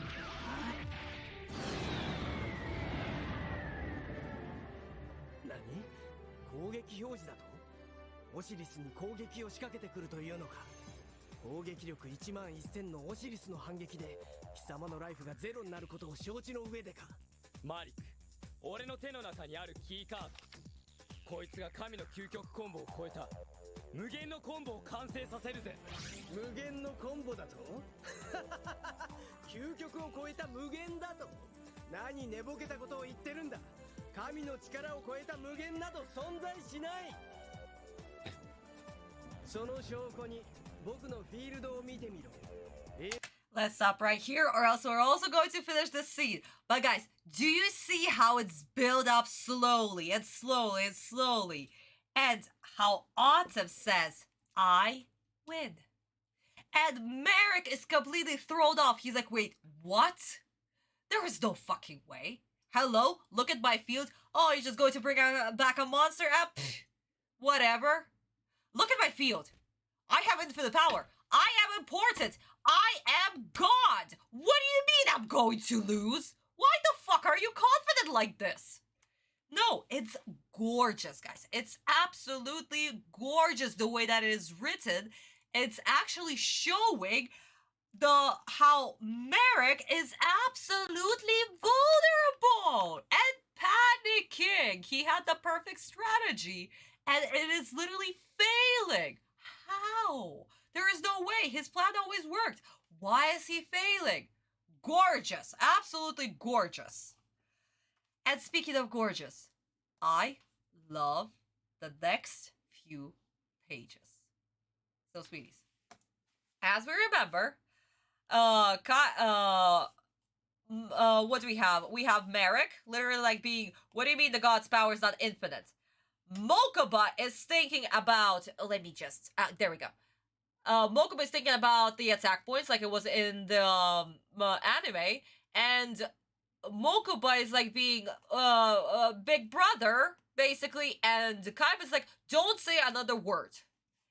And Kaiba is talking about the key card, and he's like, watch and see what the true power of the duelist is. And Mokuba does. And we have Autumn literally saying, here I go. Last turn. Draws the card. Raises it up. Just look at this motion. Ta, ta, ta, phew. And then we flip the page. I win. Merrick. Again, what do we use? We are using the flip technique. What? And Kaiba has this line right here. So, he drew the card, the key cards. So the god has switched ownership to a more respectful duelist, basically. And yes, Autumn plays his card. So he plays Monster Reborn. Merrick is like, why are you, like, Monster Reborn? Huh? And Autumn summons Buster Blader. Merrick, of course, makes fun of it. He's like, okay, so why basically you put it...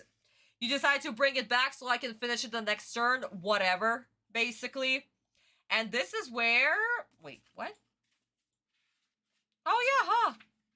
No, we had another page. I was like, wait, what? So, the final 2 pages is this absolutely gorgeous spread, guys. Just look at this spread right here. And, of course, Merrick made fun that it's in defense mode. And Autumn is like... Oh, defense mode! It's not! Buster Blader in attack mode! And Merrick is like, wait a second, in attack mode? What the hell is going on? And let me just read the final line. Take a look at this, Merrick.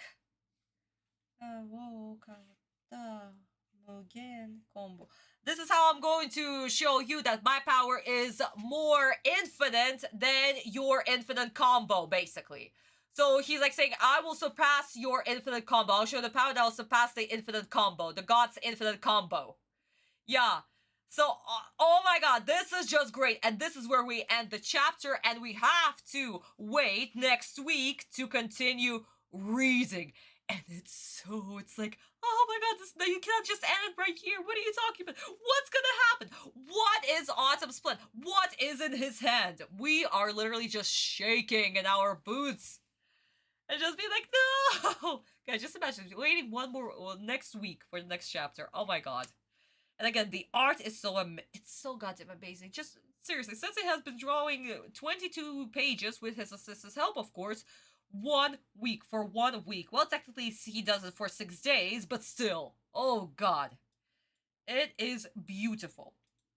So, of course, we come back to the exact same premise that Autumn explains everything, that he will surpass the god. He has the power to surpass the infinite power of the god. Merrick is like, wait, what? What weakness? What are you talking about? And Merrick explains that because you brought back Buster Blader, I'm going to use the cards of Safe Return. And we're going to see this whole thing play out in a bit, my sweeties. In a bit.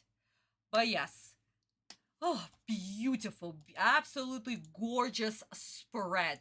The page spread that Sensei does. Oh, again, and the flip technique. And how he ends the chapter. It's great. It's gorgeous. It's absolutely gorgeous. Only Sensei can do this. I don't know, whenever I just reread the manga or just look at the pages and how he plans out the page spreads, and just overall, my heart soars. My heart soars.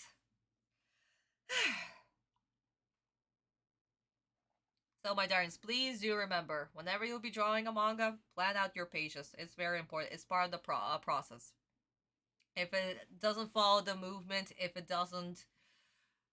looks stiff, yeah, then you're not doing it correctly. You're definitely not doing it correctly. Even though we talked about Toriyama-sensei, Toriyama also, in his pages, he had such flow, such action happening in his pages. You can just feel every character just pop out of the page. And it's so good. It's so gorgeous. So, yes, my darlings, please do take notes from the greatest of the great. Really. And this is where I am switching to my second glass. Woo! We're finally there. So, let's see how 4Kids will do this scene. They've already effed it up so freaking much. But I wonder how they're actually going to play out the infinite loop and how... Am I actually going to get excited for Autumn's win or not? Because right now this is mostly my main focus. If 4Kids are going to make me excited to see how Autumn is going to win. Or am I just going to go, oh, well, this was meh. Probably it's going to be that, but still, let's see. I'm still having my hopes up. If not, I'm just going to remove 10 kids immediately and be done with it. I love the fact that I'm working on my RC car and listening to the podcast at the same time, so I don't have to... Aww! So I don't even have the Bible. Oh no, Troy! Well, at least, yeah, you can see it from here. Because surprisingly, the stupid me did not figure out that I should actually, you know, zoom myself out and not try to show you the manga in this tiny little box right there. Right here, yeah. Oh well. Like I said, guys, good ideas come in late, as always. But let's see, my sweeties, if we're actually going to get it. If 4Kids are actually going to get it right. And if they're actually going to make me go, ah, or not. Probably not, but let's have our hopes up. What a thoughtless move. With his Buster Blader in attack mode, my Dragon's Blast will not only annihilate his monster, it'll wipe out the rest of his life points. Winning his Millennium Puzzle was a simpler task than I thought. I know I can't win by just defending my points. That's why I'm risking this entire duel on one final sword attack by Buster Blader. You're more of a fool than I thought. You've left yourself wide open for my Egyptian God card to defeat you. Have you forgotten about my 5-card combination that makes Slifer the Sky Dragon completely indestructible? Perhaps you need a reminder, Pharaoh. First, my card of Safe Return allows me to draw 3 cards whenever a monster is revived. Since you resurrected Buster Blader, I can now draw 3 more cards from my deck to increase the number of cards in my hand. Yes, and the more cards you hold, the stronger your dragon becomes. Right. So Slifer gains 3,000 additional attack points, giving it a total of 14,000 attack points! 14,000 attack points? That's nuts! And then, you forgot that bringing Buster Blader back from the graveyard activates Slifer's second mouth, blasting 2,000 attack points away from your monster! Buster Blader's strong enough to survive your attack! This is the beginning of the end for you, Pharaoh. My Egyptian God card has weakened your monster into the pathetic mess barely standing before you! My next attack will finish you off forever! Your your Buster Blade. I am so terrified. Oh my god, the evil monologue. No. Ah, please. No, don't do this. Stop talking. Literally, my only thought is, could you stop talking? Good God. You are literally just spilling beans for no fucking reason. Why? Why are you trying to be intimidating? You know, guys, it's like that one school kid who is going like, is this intimidating? Is this intimidating? Is this intimidating? I'll continue talking. I'll continue talking in my evil voice. Yeah, that's Merrick. That's just Merrick. Oh my god. Wow. Do I have something? Do I have something in there that should be, yeah, actually I'm going to do Americanization. You know what? Yeah, at this point, yeah, Americanization. Yeah, no. No. Just no. No. No. No. Not to mention, I mean, they did show Buster Blader, right? But they didn't show that Buster Blader is basically facing a dragon, right? But they're making fun of him that he withstood the attack from Merrick. So I really want to say removing all the violence because they are literally playing down how much Buster Blader has to suffer, you know? So honestly, yeah, no, you know what? I'm going to do this because when Bilkshield Garda was destroyed, nobody paid attention to that. Only Mokuba, well, in the original Mokuba responded. He's like, oh my god, he's alive. Yay. Woo. And Yugi did not react, and none of it. And here we also had the same problem with Buster Blader. So you know what? Because they're downplaying how much intensity this is and how much it's actually affecting the monsters, I'm going to say removing all the violence. Guys, I hope that you agree with me. Because honestly, yes, that's exactly what they're doing. And it's disgusting. It's Disney. 4Kids is Disney.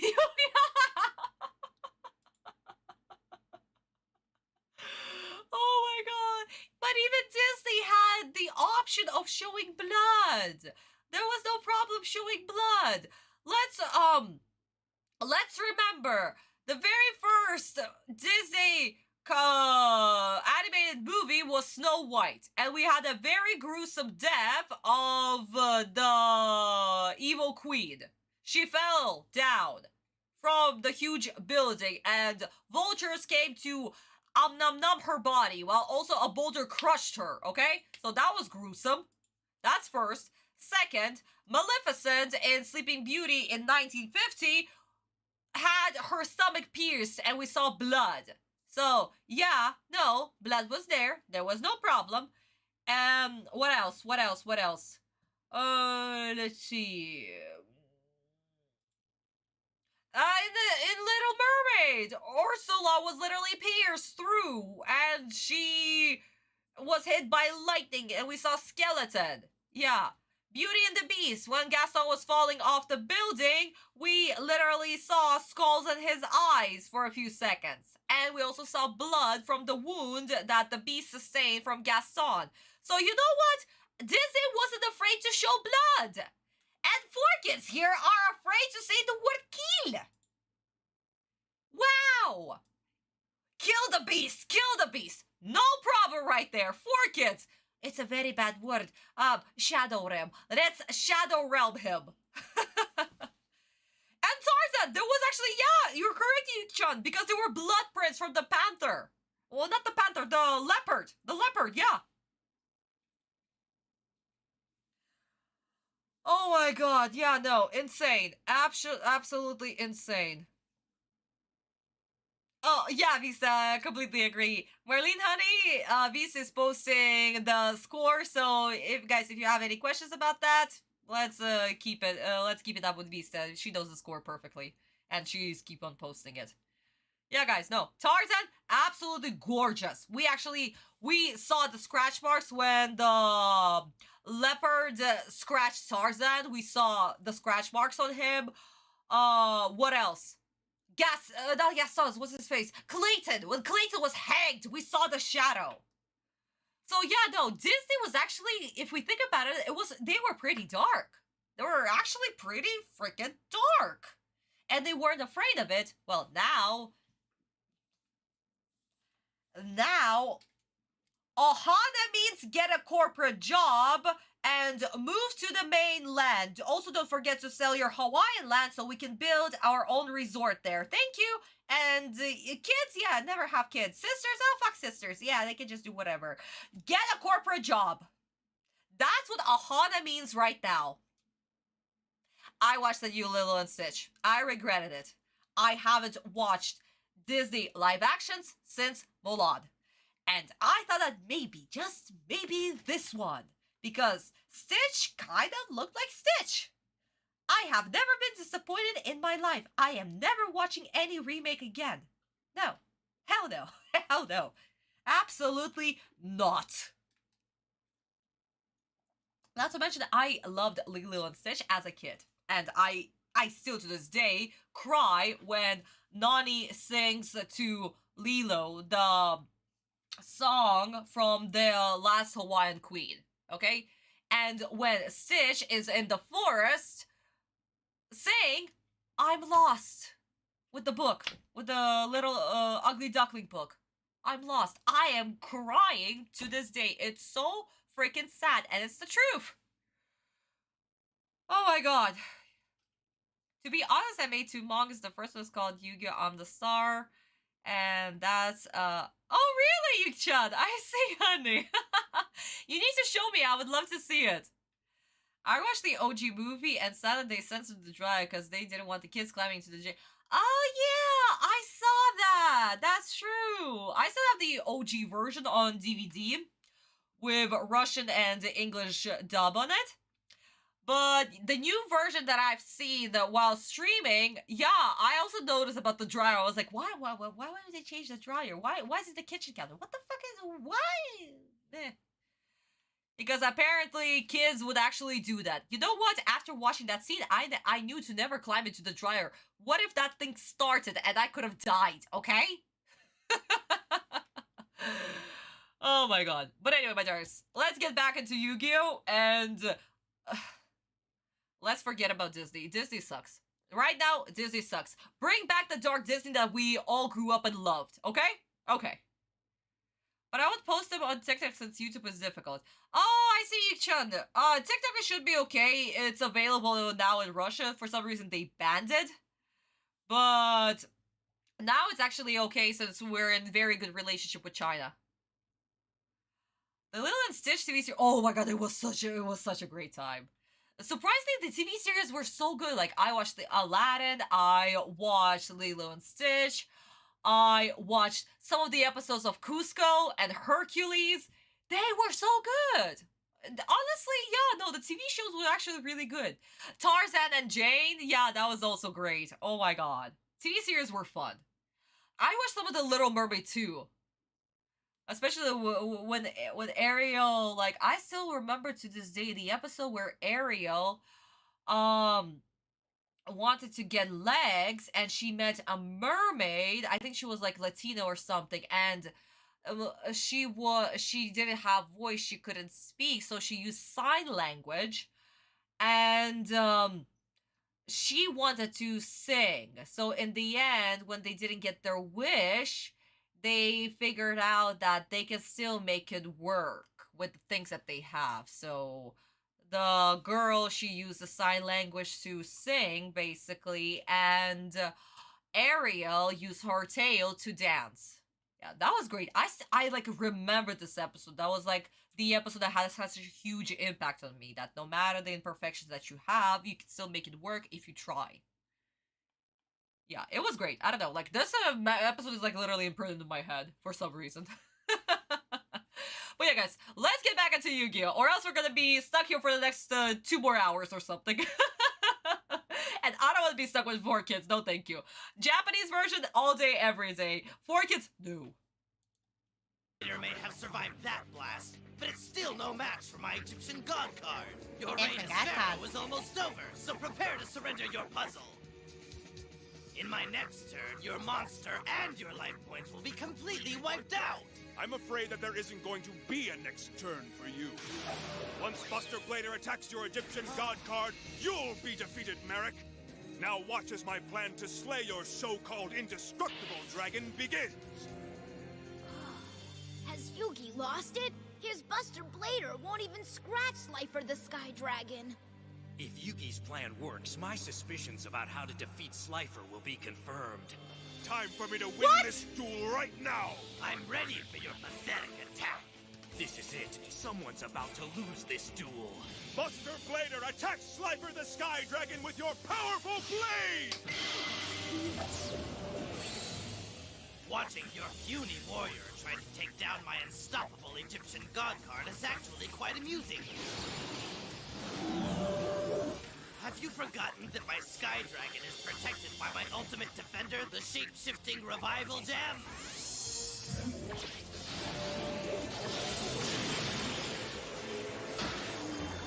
Your attack's been blocked, and my Revival Gem will reform itself now.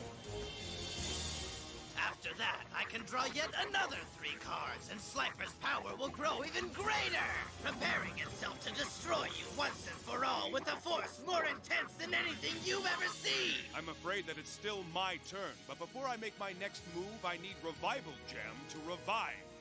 Observe! And now the stage is set for this card. The magic card, Brain Control! Now I'll control your monster! Wow. I think I get Yugi's plan. He must want to use brain control to take over the dragon's mind, but I still think Slifer's way too strong to be controlled. It's not quite that simple. Sorry, Yami. There we go. All magic cards are completely ineffective against Egyptian god monsters. And now you'll pay the price for making such a foolish mistake.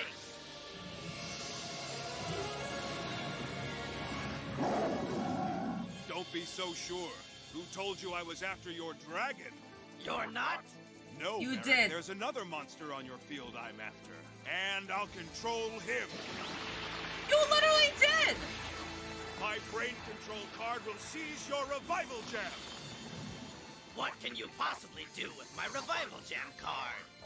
It can't hurt my dragon, so it's of no use to you. You still don't get it. Since Revival Gem reformed, draw your 3 new cards, Merrick. I will, which raises my Egyptian god card another 3,000 attack points. With every card I draw, my monster will get even stronger. 1, 2, 3. That brings Slifer's attack points to 17,000. And now, Pharaoh, the time for me to destroy you has finally arrived! Slifer, wipe out his Buster Blader and his life points! Hold on, Merrick! Your Sky Dragon's special ability means its second mouth has to attack any new monster that appears on my side of the field. That means before you can destroy me, your monster must attack my Revival Gem.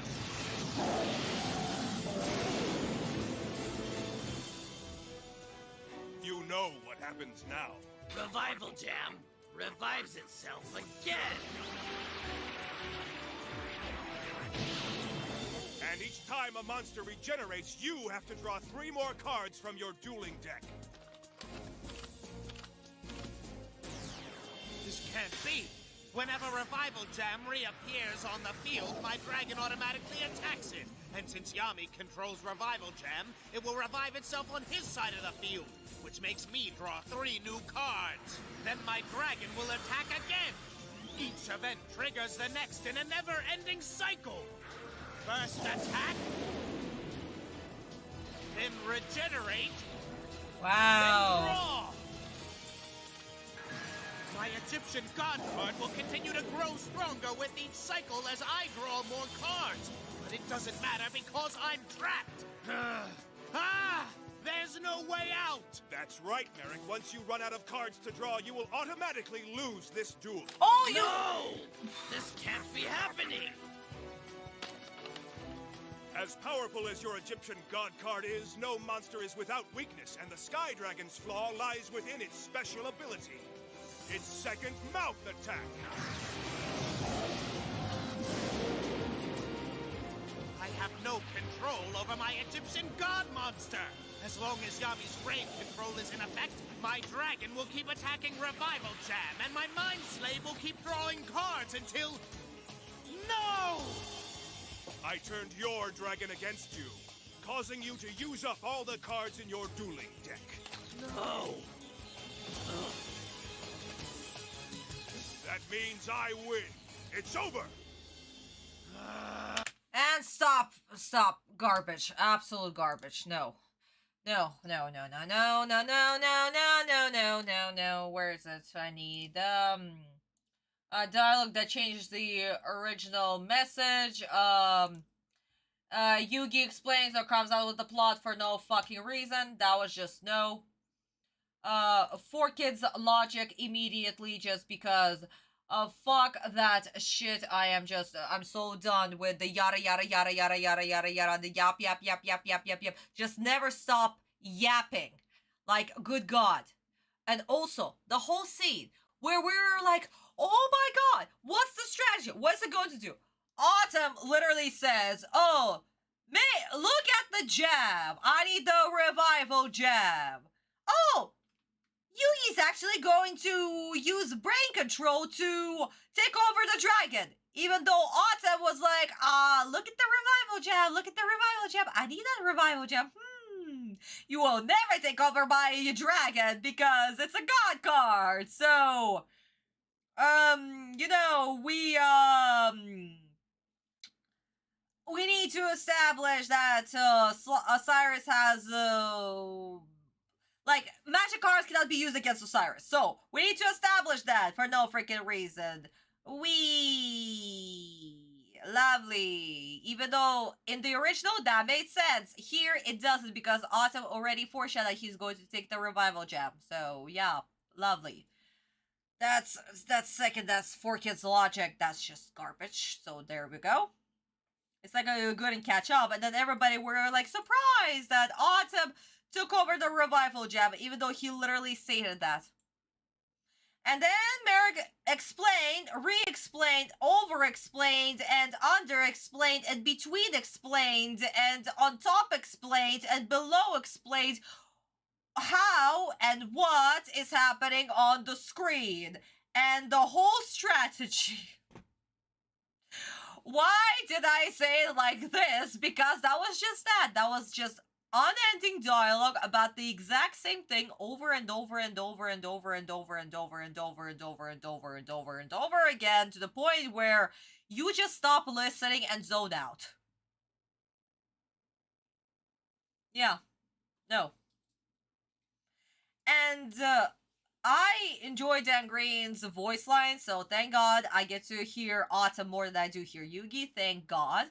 But I did not feel the victory of I win, Merrick. Where is that? Okay?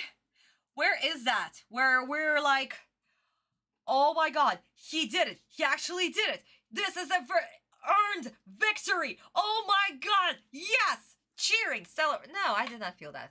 No, absolutely not. That was just that. No, just no. Just no. No, not even close.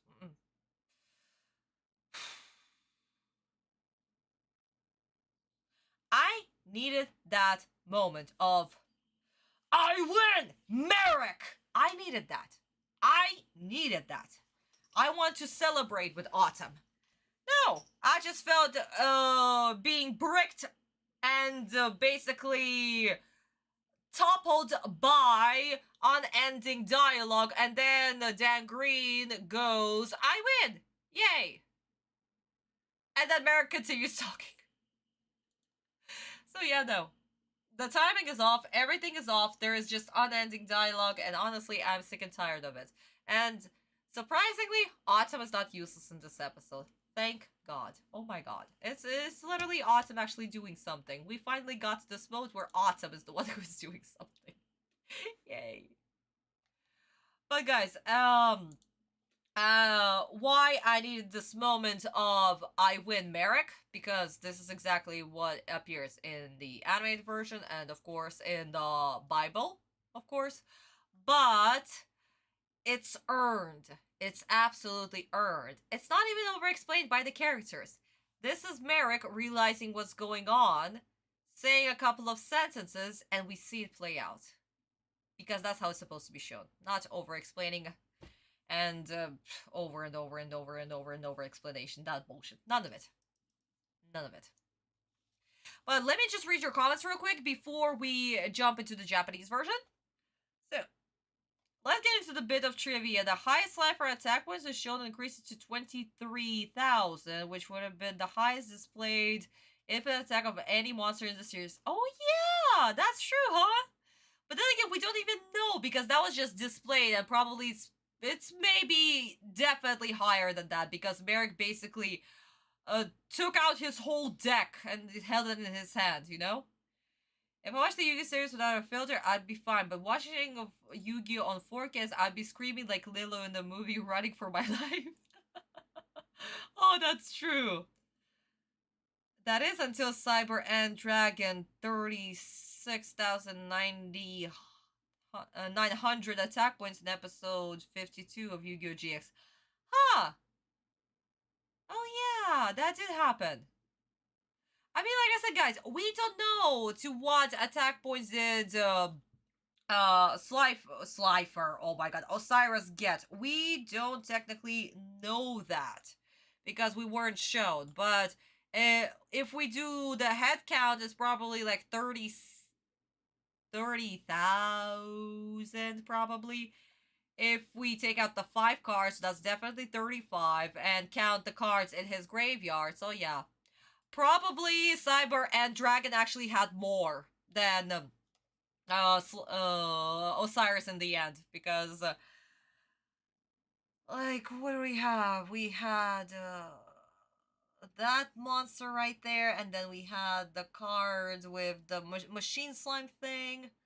So that's like already 8 cards. So that's 5 plus 3. Yeah, that's like 7, 8 cards. So yeah, no, probably Cyber and Dragon already had more attack, definitely. But then again, guys, I'm also bad at math, so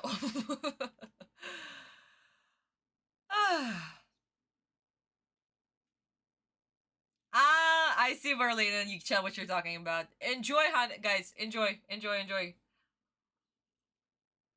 Whatever makes you happy, and as long as you don't hurt other people, just enjoy the things that you love. But yes, my darlings, so let's go back.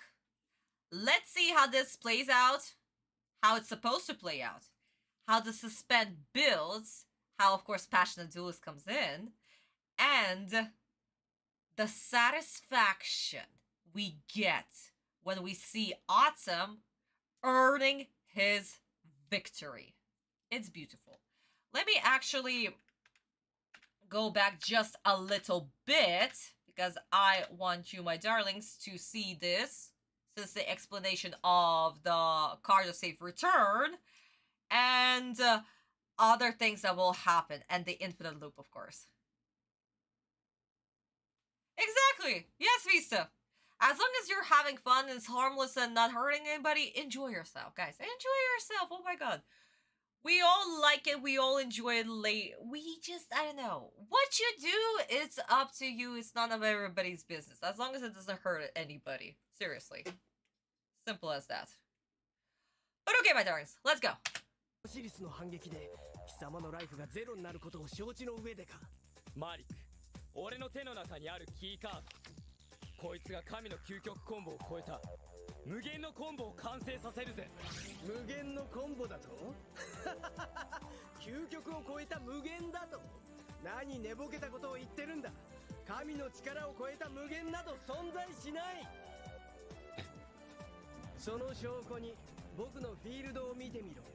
永続魔法聖冠の宝札。このカードの効力はフィールド全域に及ぶ。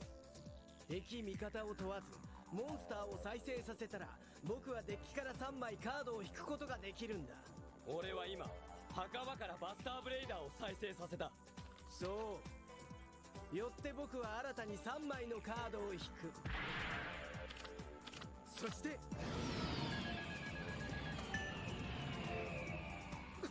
攻撃力1万4000。さらにバスターブレイダーが召喚されたことでオシリスの特殊能力が発動する。将来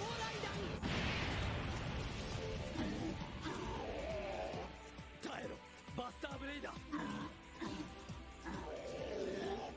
お前の攻撃力は3100。2000ポイントのダメージを受けてもやられはしない。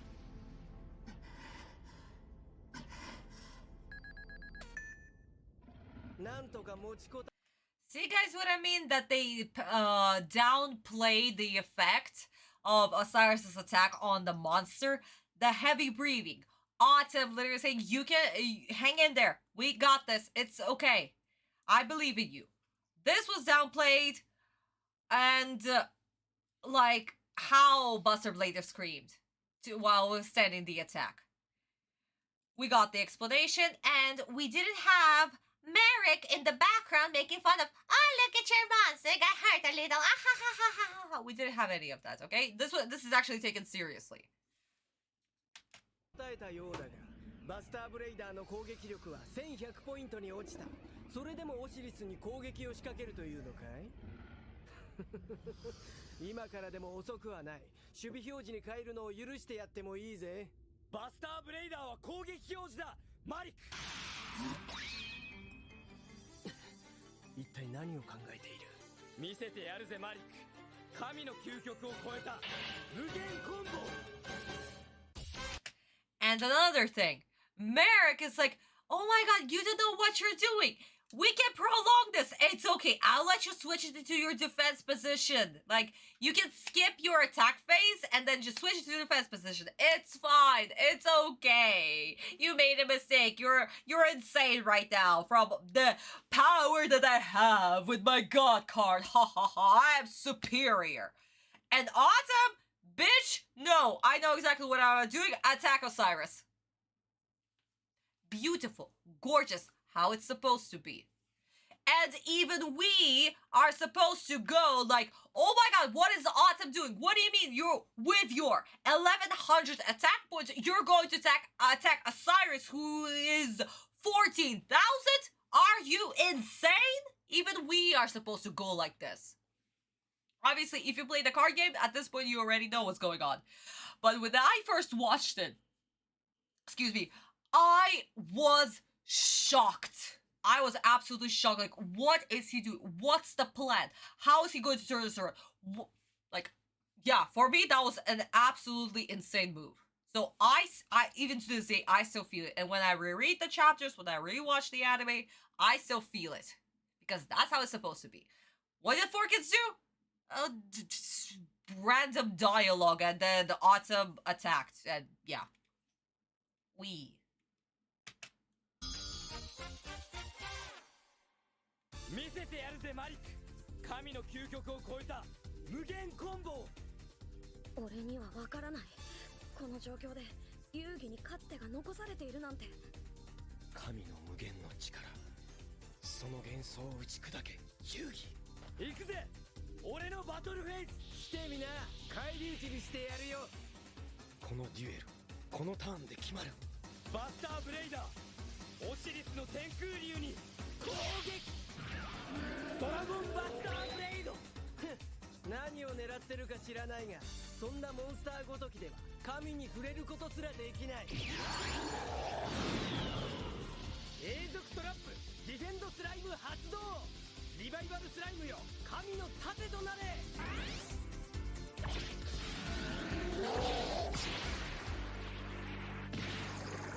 そのまま攻撃していればオシリスの反撃で瞬殺だったが貴様にはオシリスに剣の人たち、いや指一本触れることすら許さない。全く手が出せないまま無様な最後を遂げるのさ。リバイバルスライムがオシリスへの攻撃の盾となることはあらかじめ承知の上さ。そしてこの瞬間を待っていたぜ。これが俺の切り札だ。魔法カードブレインコントロール。ブレインコントロール。あれは敵モンスター1体を洗脳し、ワンターンだけ味方にして操ることのできるカード。なるほどね。だが教えてやるよ。残念だが神に洗脳は通用しないんだよ。オシリスのバスターブレイダーへの反撃で終わりだ。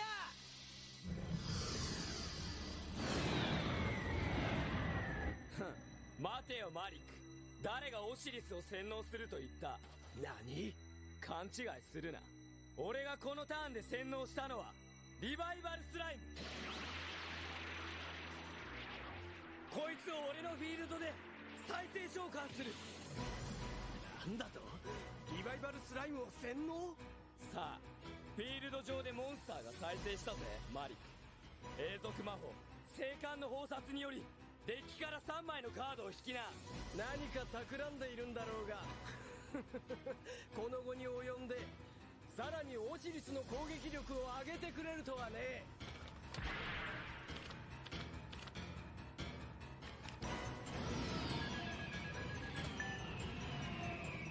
バカめ、これでオシリスの攻撃力は17000になった。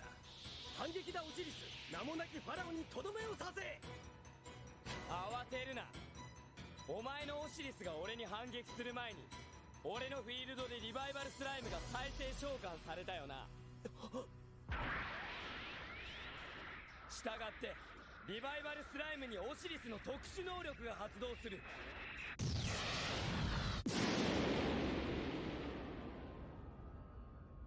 するとどうなるか。リバイバルスライムがまた再生する。モンスターが再生された。この瞬間さらにカードを3枚引いてもらう。しまった。再びオシリスの特殊能力が発動しリバイバルスライムを破壊。そして再生。カードを3枚引かされる。そしてまたオシリスの攻撃。これが無限に繰り返される。まさに無限ループ。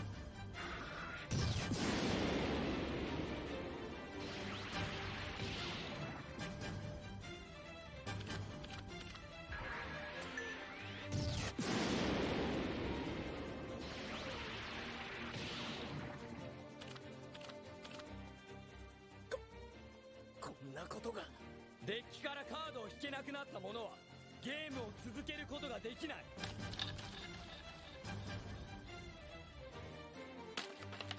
マリック、お前は言ったよな。手札が無限に増えていくことによってオシリスは無限に攻撃力を上げていくと。だがそいつは違うぜ。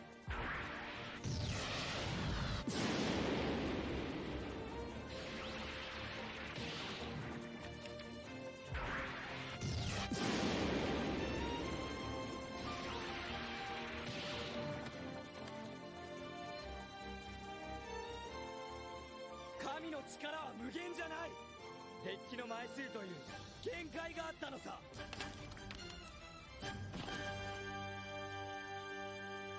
俺の勝ちだマリック。くそ、この僕が負けるなんて。 And that's how you make the scene. Guys, do you see what I'm talking about? Do you see? What did we have at the beginning? We, at this point, still don't understand what the Autumn is going to do. He, literally out of his mind, attacks Osiris, and Revival Jam, of course, protects him. And we're like, okay, lovely, good. But what happens next? Wait, he's using brain control. Can't he control the god? Is this a strategy? Merrick is like, no, you cannot control the god. No. But then Merrick attacks. And we see, and Autumn of course says that, no, I'm controlling Revival Jam. And then we see it come to the field, and we're like, wait a second, but the 3 cards. And then, if it comes to the field, Osiris attacks, and we, with Merrick, start to understand the strategy and Osiris's weakness that lies with the cards in the hand. It's not infinite. Your deck still has 40 cards. And if that loop continues playing, you're gonna win. Yeah. It's gorgeous. And we feel it every single time. And the moment Autumn says, I win, Merrick, we feel it with him. We feel the satisfaction, this earned victory. Ah. It's there. It's there, it's gorgeous, and my leather jacket is literally getting everywhere. Autumn be like, haha, you got too cocky over her god. Exactly, Vista, he did! You're worth it, Merrick. I did the math. Merrick has a total of 12 cards in his field/graveyard, assuming he's using a standard 40 card deck. Yes, because that's the only way to duel in Battle City, so they would use a 40 card deck. That's 28 cards in hand. Oh, I see. CG, thank you so much. Perfect. Very good. So the total attack that Osiris could have gotten by the end would be 28,000. Thank you, honey. Thank you so much for doing the math. Oh my god, you're a legend. Yep, that's the next bit of trivia I was going to get. Ah! If strings? The silent doll, okay. Was using the minimum deck size of 40 cards, Slifer's maximum attack would have been 28 before the strings decked out. He had 5 cards on the field and 7 in his graveyard. Okay, that makes sense. The manga did the math correctly by replacing Pot of Greed with the card Life Force Sword Banished. Yup! Exactly, honey. Merrick got too cocky to remember there's a limited number of cards to have in the deck and to use on the field, in the duel. Because Merrick never thought that he would actually reach the end of the deck. It was impossible. He was supposed to annihilate Autumn before he even had the chance to deck out. Guys, how many duels did we have when Autumn or any any player decked out? When did this happen? At all. Like, we had Merrick right here deck out. That's a first. And then I remember in Pyramid of Light, Autumn almost decked out because of the virus card that Kaiba used against him. So he had to, like, lose, like, 15 cards or something like that. Or 5 cards? Or 10 cards? I don't remember. But anyway, so those were, like, the 2 instances where,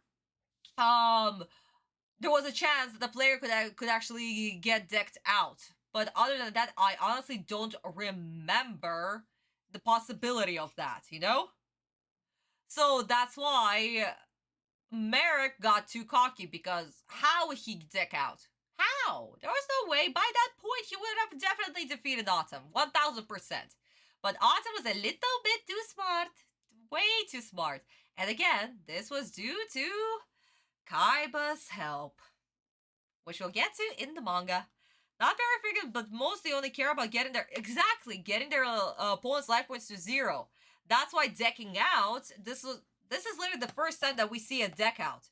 Before this never happened, which is why another reason where we go like, oh my god.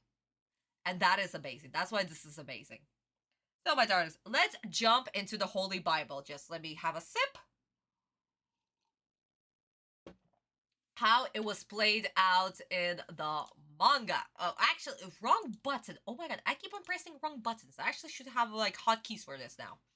So, as we remember, Merrick explained about the card of safe return. And since Buster Blade is back on the field, he used the card of safe return. Draws 3 cards. We can see it right here.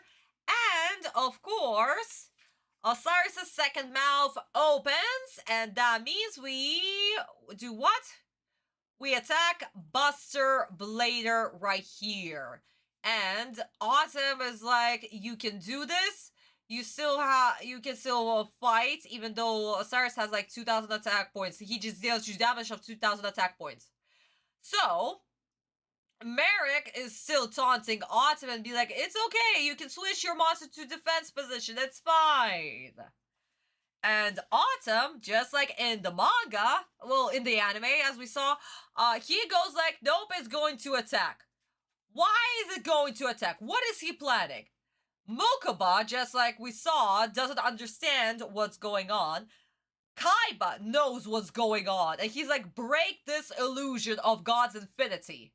So, Autumn goes Buster Blader attack Osiris, and that's exactly what happens. Buster Blader attacks, and we have another gorgeous spread, guys.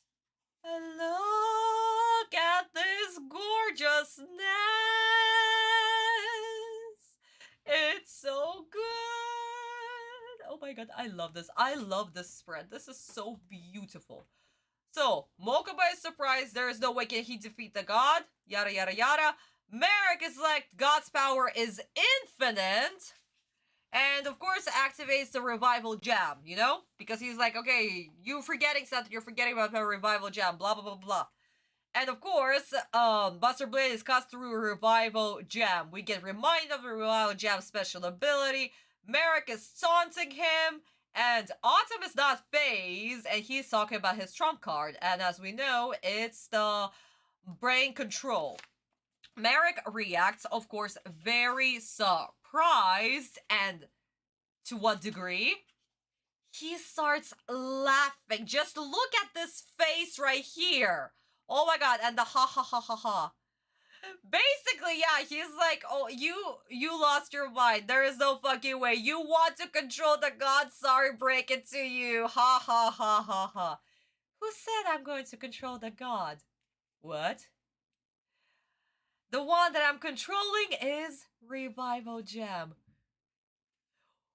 What do you mean? What is this? Just like, Nandato? Yeah, no. And Autumn is like, because a monster has been revived on my field, you gotta draw 3 cards due to the card of safe return. Okay, fine. This will make Osiris even stronger. And then we flip the page. But that's not all! Because the monster has been revived, that means Osiris has to attack, destroying the Revival Gem. Wait a minute. Revival Gem gets what? Revived. And that means one thing. And Merrick realizes this. He understood in like this page spread right here. He understood what's going on immediately. Because he draws the cards again. Next page. It's an infinite loop. Mugen Loopu. Because the moment the gem gets revived, he draws 3 cards, then he gets revived, Osiris attacks, and yada yada yada, the cycle repeats. And this is where Autumn is like, yeah, no, the power of the god isn't limitless. It depends on the cards in your deck. Merrick understands the situation. The Silent Doll cannot even hold the cards anymore. And we get probably the best page spread. I don't know. In all of Battle City, like for me, this is the best page spread. We get the scene where Autumn says, "Ora no kachita," I win. And it looks like this. Guys, just look at this. This is so fucking beautiful. This is beyond beautiful. The Silent Doll is on his knees. Osiris is disappearing. Autumn in his winning stance from the back. This is gorgeous. I love this spread so freaking much. And this is where the chapter ends. And we get to chapter 177. So, what do we have? We have a tiny little recap. We have Autumn standing, Osiris disappearing, the silent doll is on his knees. I win. And yeah, Merrick panicking. Merrick honestly panicking. I lost. There is no way I freaking lost. And actually, the dialogue right here between, well, not the dialogue, the monologue that Autumn actually has in his head, and looking at Kaiba right here is actually very, very important. This is also showing how Autumn feels about Kaiba, and actually Kaiba's intentions in a way too. So honestly, yeah, absolutely gorgeous. But I am sure that 4Kids are not going to keep that dialogue because they, of course, they won't. They will try to do something, really? At this point, I don't believe it. I can literally just throw away the original script and forget about it.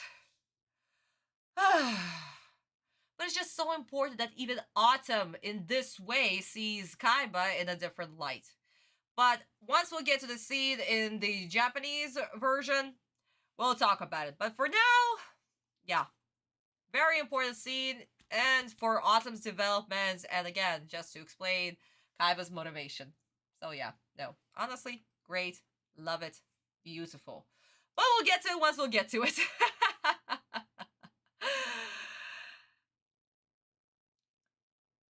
Not very frequent, because most only care about, yeah. Give the life points to 0. Mind you, the 60 card deck maximum didn't exist then. Assuming Merrick made awful game choices by including 3 of every card prints at the same time, that's... Oh! Whoa! No, CG, no freaking way! Oh, that's crazy! No, that's crazy. That's too many cards. That's too many attack points. 5 million? 5 million, almost 200,000? Hell no.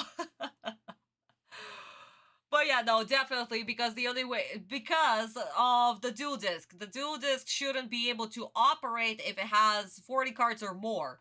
Which is another surprising thing, because how was Jollity able to play his deck with the dual disc, because he literally had 41 cards in his deck when Haga is a little henchman boy thing inserted the parasite card into his deck.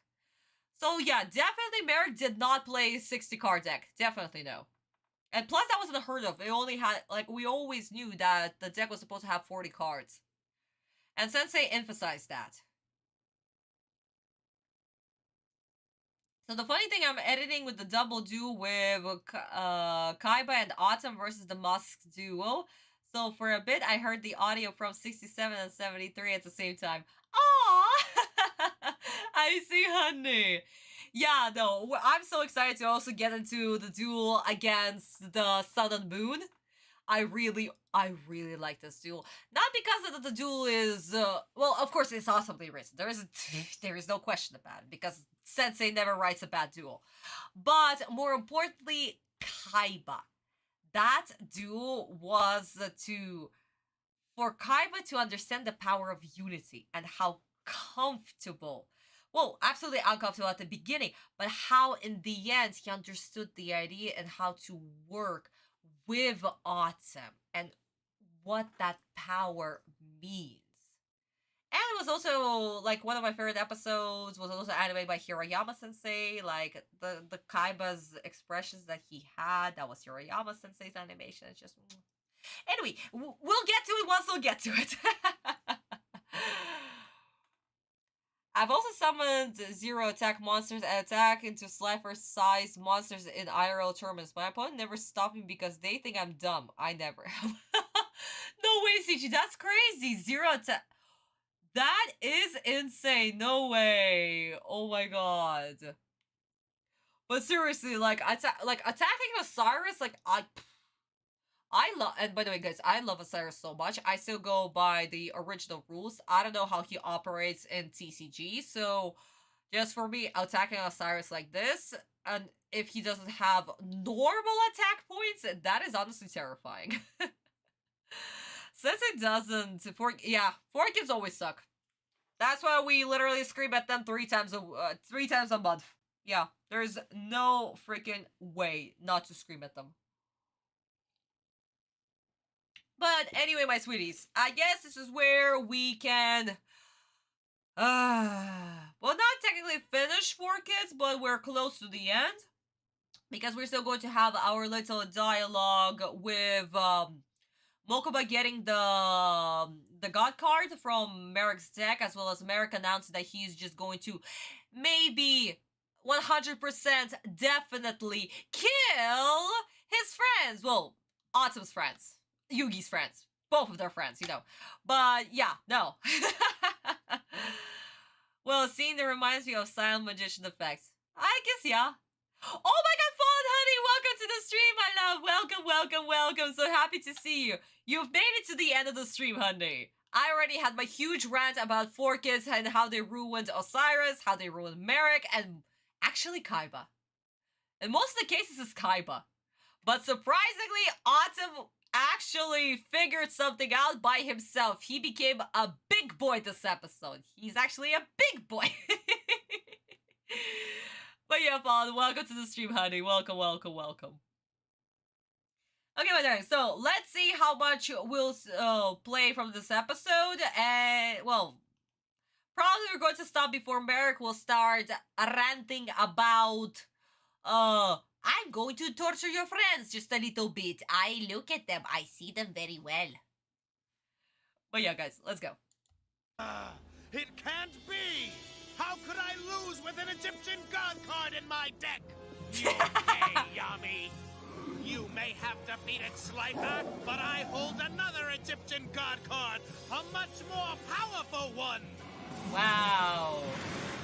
So savor this victory while you can, for it will be your last! Well, that was anticlimactic as hell. That was so anticlimactic, it's not even funny. Oh my god. Thank you! Thank you, Merrick, for spoiling the future. Wow. But also, yes, it is hilarious. How did he lose with an Egyptian god card? Egyptian god card? Egyptian god card? Oh. Yeah, actually, yeah, no. We don't have anything. Yeah. Oh, well. I guess no bingo then. Actually, surprisingly, we still haven't hit a single bingo. Wow.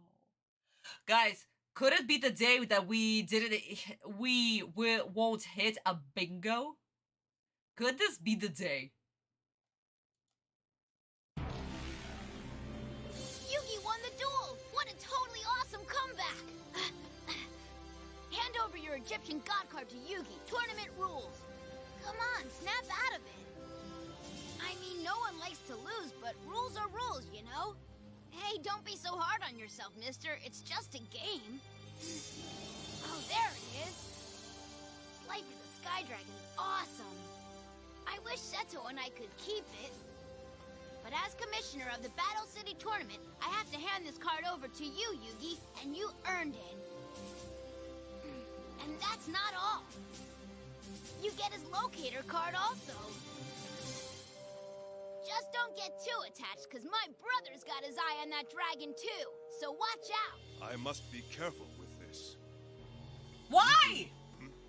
So you figured out how to defeat Slifer the Sky Dragon. Well done. It's a real shame you won't have it for too long. Why not? Because you and I are going to duel for it right now. Then, when I defeat you, Slifer the Sky Dragon will be where it belongs, in my deck. You see, I'm already in possession of one Egyptian god card, and I plan to win the others. Now it's time to duel. Once I win Slifer from you, I'll only need one more. Then I'll be the #1 duelist in the world. Why are you explaining this, Kaiba? Silly fools.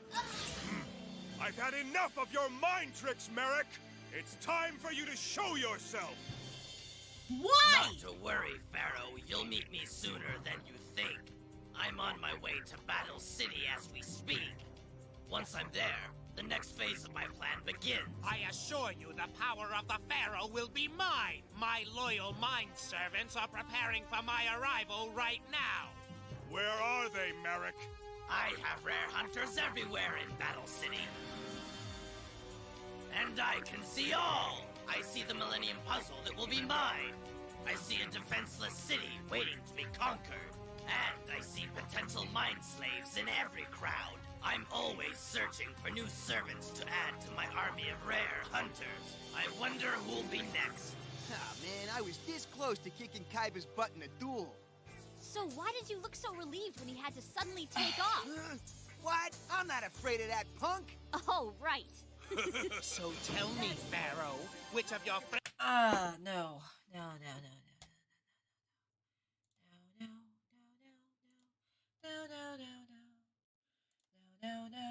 For kids, random jokes, immediately.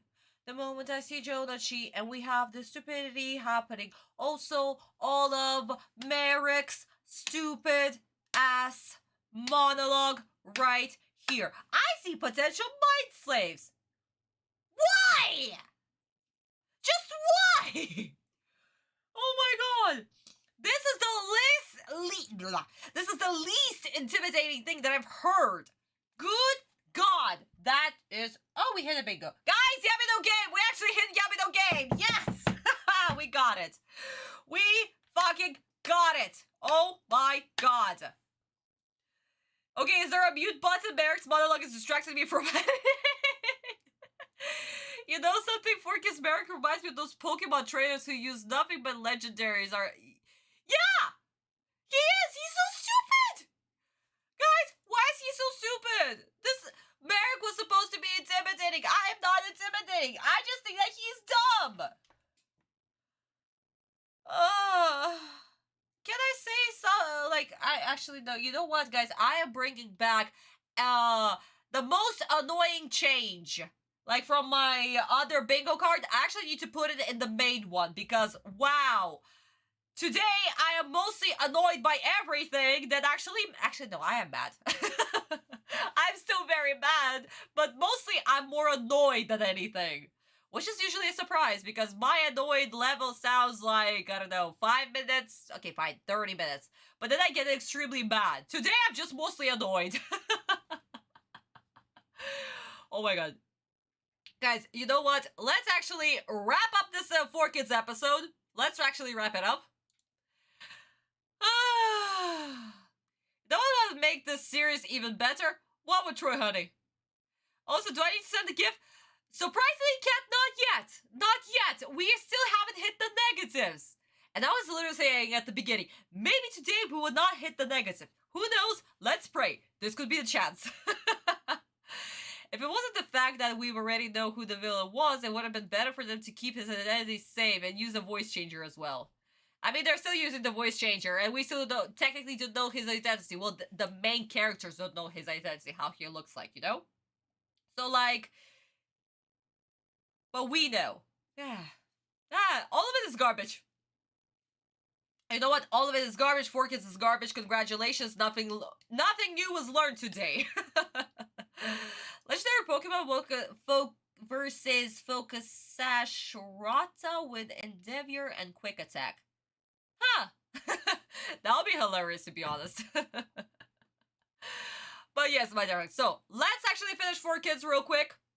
Then we're going to watch how it was done in the original version, because duh. And yeah, I guess, yeah, this is where we can wrap up the stream. Amazing. But of course, talking about the Holy Bible first. Friends would make the best mind slave. Taya?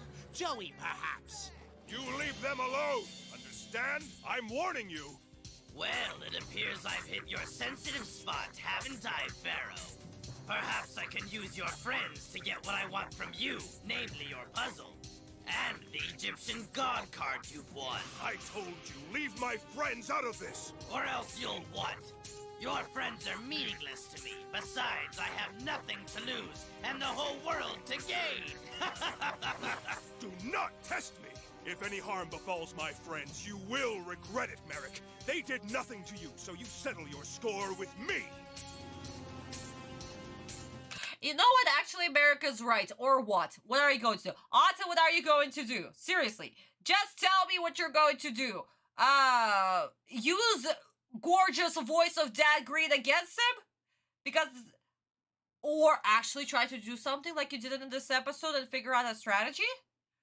Like, in all actuality, what is he going to do? 4Kids never showed violence whatsoever, so technically Autumn's threats are...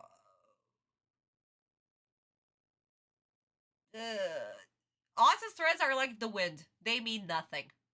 They're just air. No, nothing. Absolutely nothing. They hold no ground. Hey. Wow. Or what? Indeed. Or what? Just as my dragon's one weakness destroyed it, your loyalty to your friends will soon destroy you. Merrick, no! I must save them. Sure. Hey, get back here right now! Our duel will have to wait, Kaiba. My friends are in great danger, and their safety is more important to me than anything in this world. Good luck. Running away from a challenge is against tournament rules. What rules? What are you talking? Brah. Finally, I have arrived! I may have lost one of my 2 Egyptian god cards to Yavi, but no matter.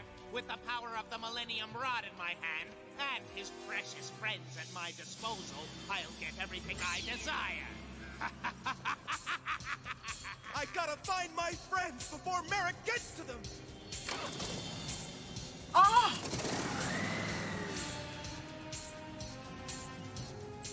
This time the Pharaoh's in a battle he can't win. Soon the Egyptian god card he took from me and his Millennium Puzzle will be mine. Then I'll be Pharaoh and the world will cower at my feet! Oh, what the fuck is this? Why do we have Kagami's... Guys, this is horrible! Let me just remove my logo real quick. Look at this horrible mask! Why? Oh my god! Also, guys, this is from the previous episode that was done by Kagami-sensei. We can literally see his beautiful, gorgeous style right there. But this is garbage! Oh my god, who masks like this? Why do we have the outline? Merrick's hair is also incorrect. Oh, that is dreadful. That is absolutely dreadful. 5 negative kids. Immediately, 5 negative kids. Wow, that is garbo. That is garbo. Look at the edge right here. What is this? Oh, wait. What? Hello? Autumn's collar does not end here.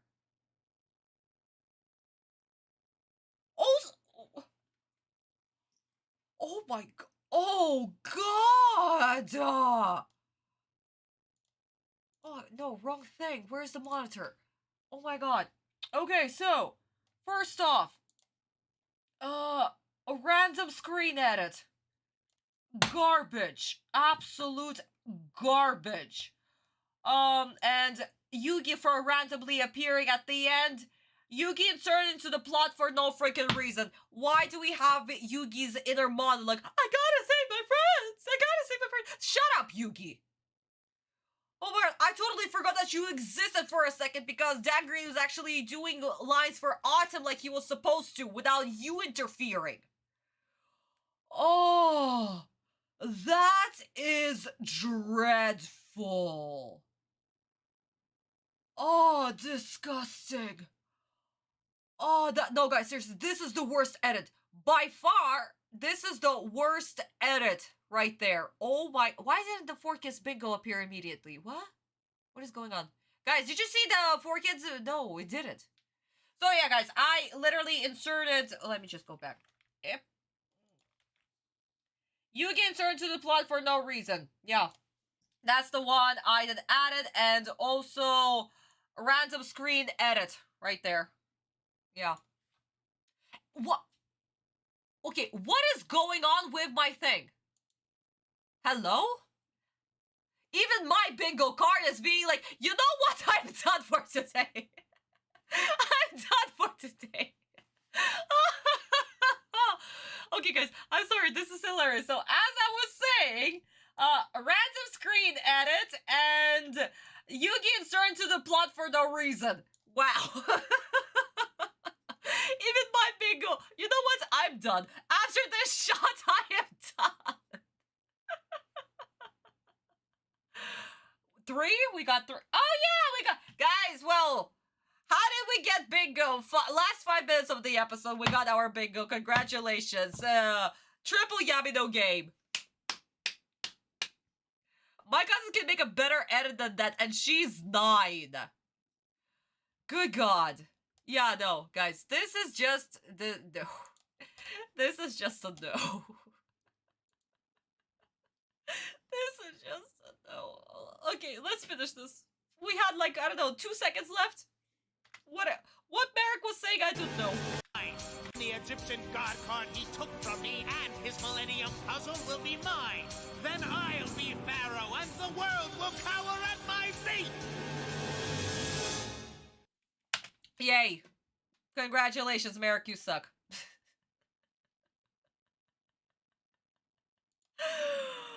Oh my god, guys, this was dreadful. Why did we need to use Kagami Sensei's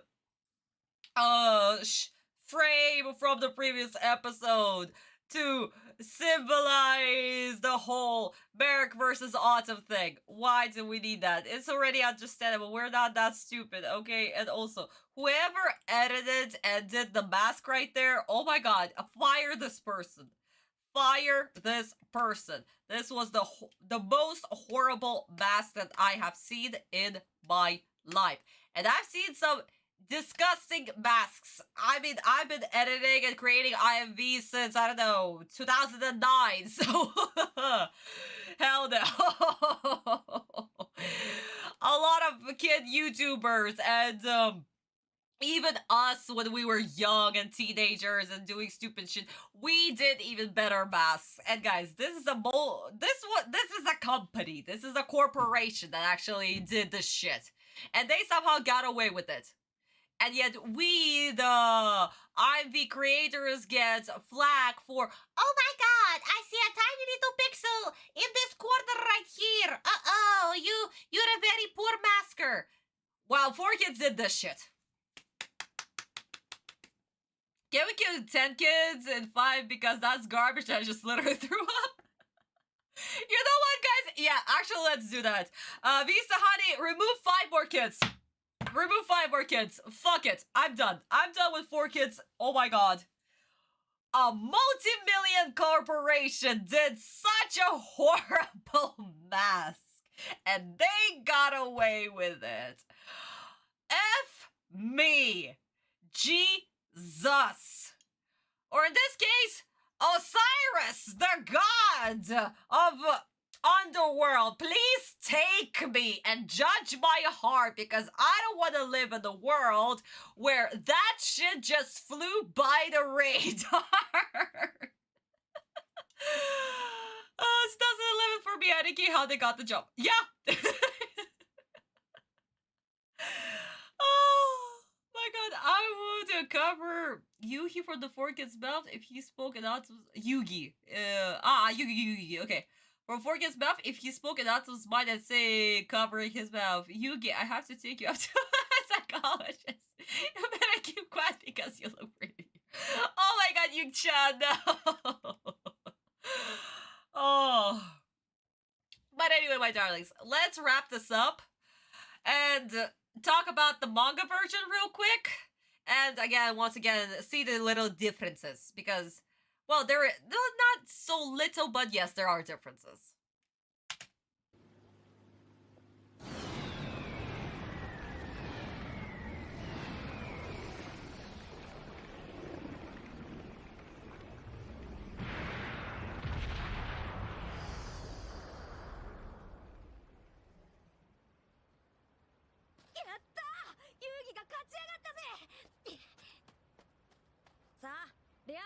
のパズルカードを渡しな。おい、おいってば。なんだ、まるで人形みたいに動かないぞ。ま、あんな負け方すりゃショックだろうけどな。これがオシリスの天空竜。2枚目の神のカードか。遊戯、アンティルールによりこのオシリスの天空竜のカードは勝者であるお前に渡してやるぜ。 And guys, another interesting thing. Mokuba notices immediately that the silent doll is not moving. He's like, wait a second, is he like a puppet? What's going on? And he's not making fun of the card game, like it was done in the 4Kids version, because they immediately, oh my god, it's just a card game, why do you act so dramatically? It's fine, it's okay, you can just do whatever, ha ha ha ha.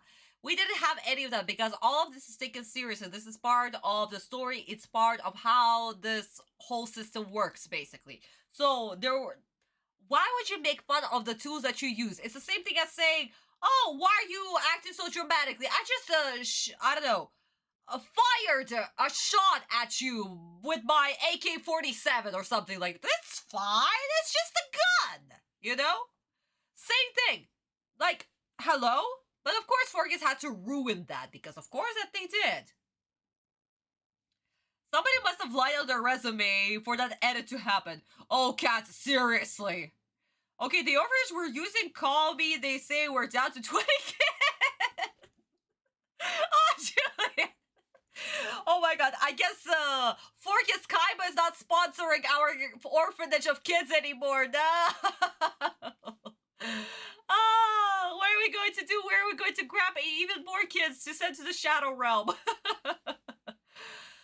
But yeah, no, guys, this is silly. For whatever 4Kids have done to Mokuba in this scene, that was so freaking stupid.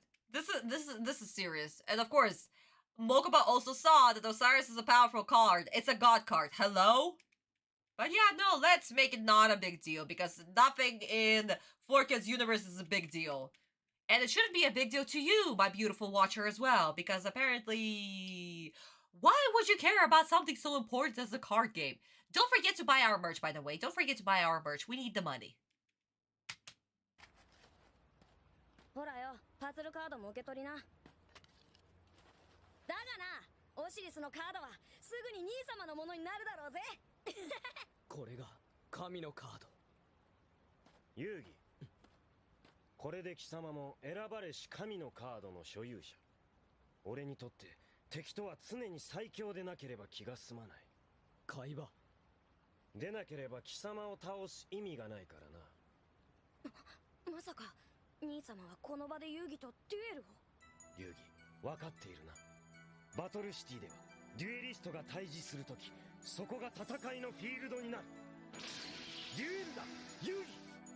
俺が今戦うべきはグールズ、海馬ではない。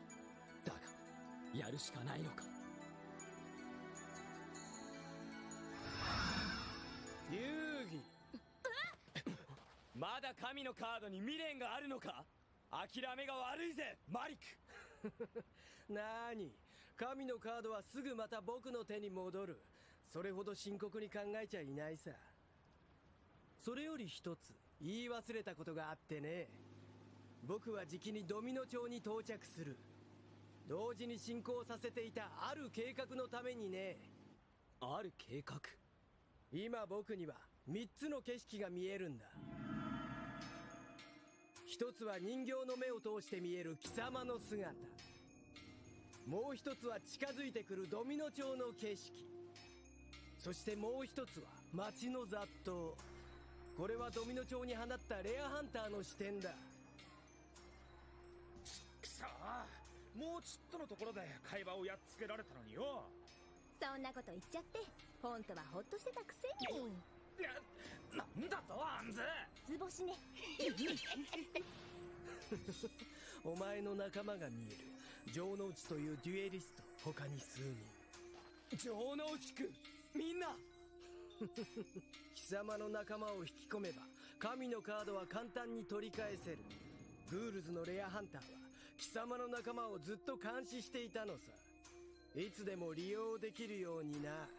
どこまで汚いんだマリック。貴様のせいだよ。貴様がここで負けていれば大事な仲間に不幸が訪れることもなかったのに許さねえ。決して許さないのは僕の方だ。我が一族の苦しみ憎しみはまだまだこんなものではない。さあ遊戯、早く仲間のもとへ急がないと取り返しのつかないことになるよ。マリック、城之内くん、逃げるのか遊戯。海馬、今お前と戦うことはできない。城之内くんがグールズに狙われている。俺は友達を見殺しにはできない。遊戯、プライドより仲間を選ぶとはな。Wow, what a huge difference. Guys, look at this. Merrick's motivation. Oh, you took my god card. Whatever. I have other ways to get it back. And kill you too. Oh, I can see you. I can see where I am exactly in this boat. And also, I see your friends that I'm going to use for my next game. I hope that you're prepared. Because they will die. And you definitely will die. Don't you worry, I'll get my card back. And you will die. I have no problem. What do we have? We had the 4Kids version of Merrick being an absolute sore effing loser. And just... You defeated me, so I'm just going to torture your friends a little bit because I'm a sore loser. Here. It's fine. How about this? After all, I mean, you know me, and I use everybody. And I will use your friends against you. How about that? I know that you will suffer even more. Beautiful. Absolutely beautiful. This shows that Merrick is a manipulator, and he wants to make Autumn suffer. Why? Because his whole family and himself have suffered throughout their whole lives. So he needs to see it. He needs Autumn squirming on the ground, begging. He needs that. So, okay, fine, he lost this god card. He'll still get it back. It doesn't matter if Autumn has it or not. He's still going to kill Autumn. Fuck it. Yes, he has Raw. But we still don't know anything about Raw. Raw wasn't revealed to us. We only see the little carving, and that's it. So yeah, no foreshadowing, no nothing, and absolute threats, because we know that this Merrick will definitely kill people. This guy is an absolute psychopath. He will kill people. 1000%. He had no problem manipulating the silent doll. He had no problem. That guy, that's basically a walking corpse. Fuck it. Oh, yeah, no, this guy, he tried to kill himself, and that's why his mind broke. So I'm just going to control him. Ha ha ha ha ha. So yeah, no. If you want to call another orphanage, we need to use their kids after the next podcast. Yeah, Julia, we definitely should. Maybe you should make the call, honey, because, oh my god. Hell no.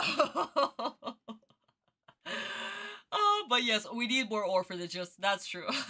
For our kids countdown. Hit it with the chair. Yep. Oh my god, guys. Okay, so let's finish the scene in Japanese and, of course, talk about how Merrick actually came to the boat and everything else. And, of course, we're not going to see this horrible mask, because why should it be there? It shouldn't be there.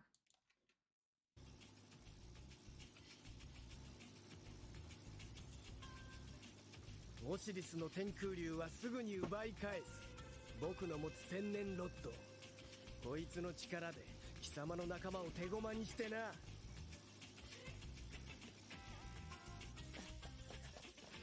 城之内くん、一体この町のどこにいるんだ。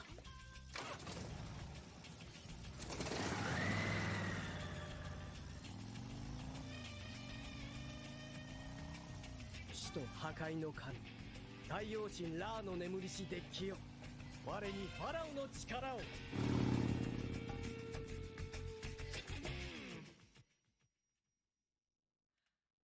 And this is where the episode ends.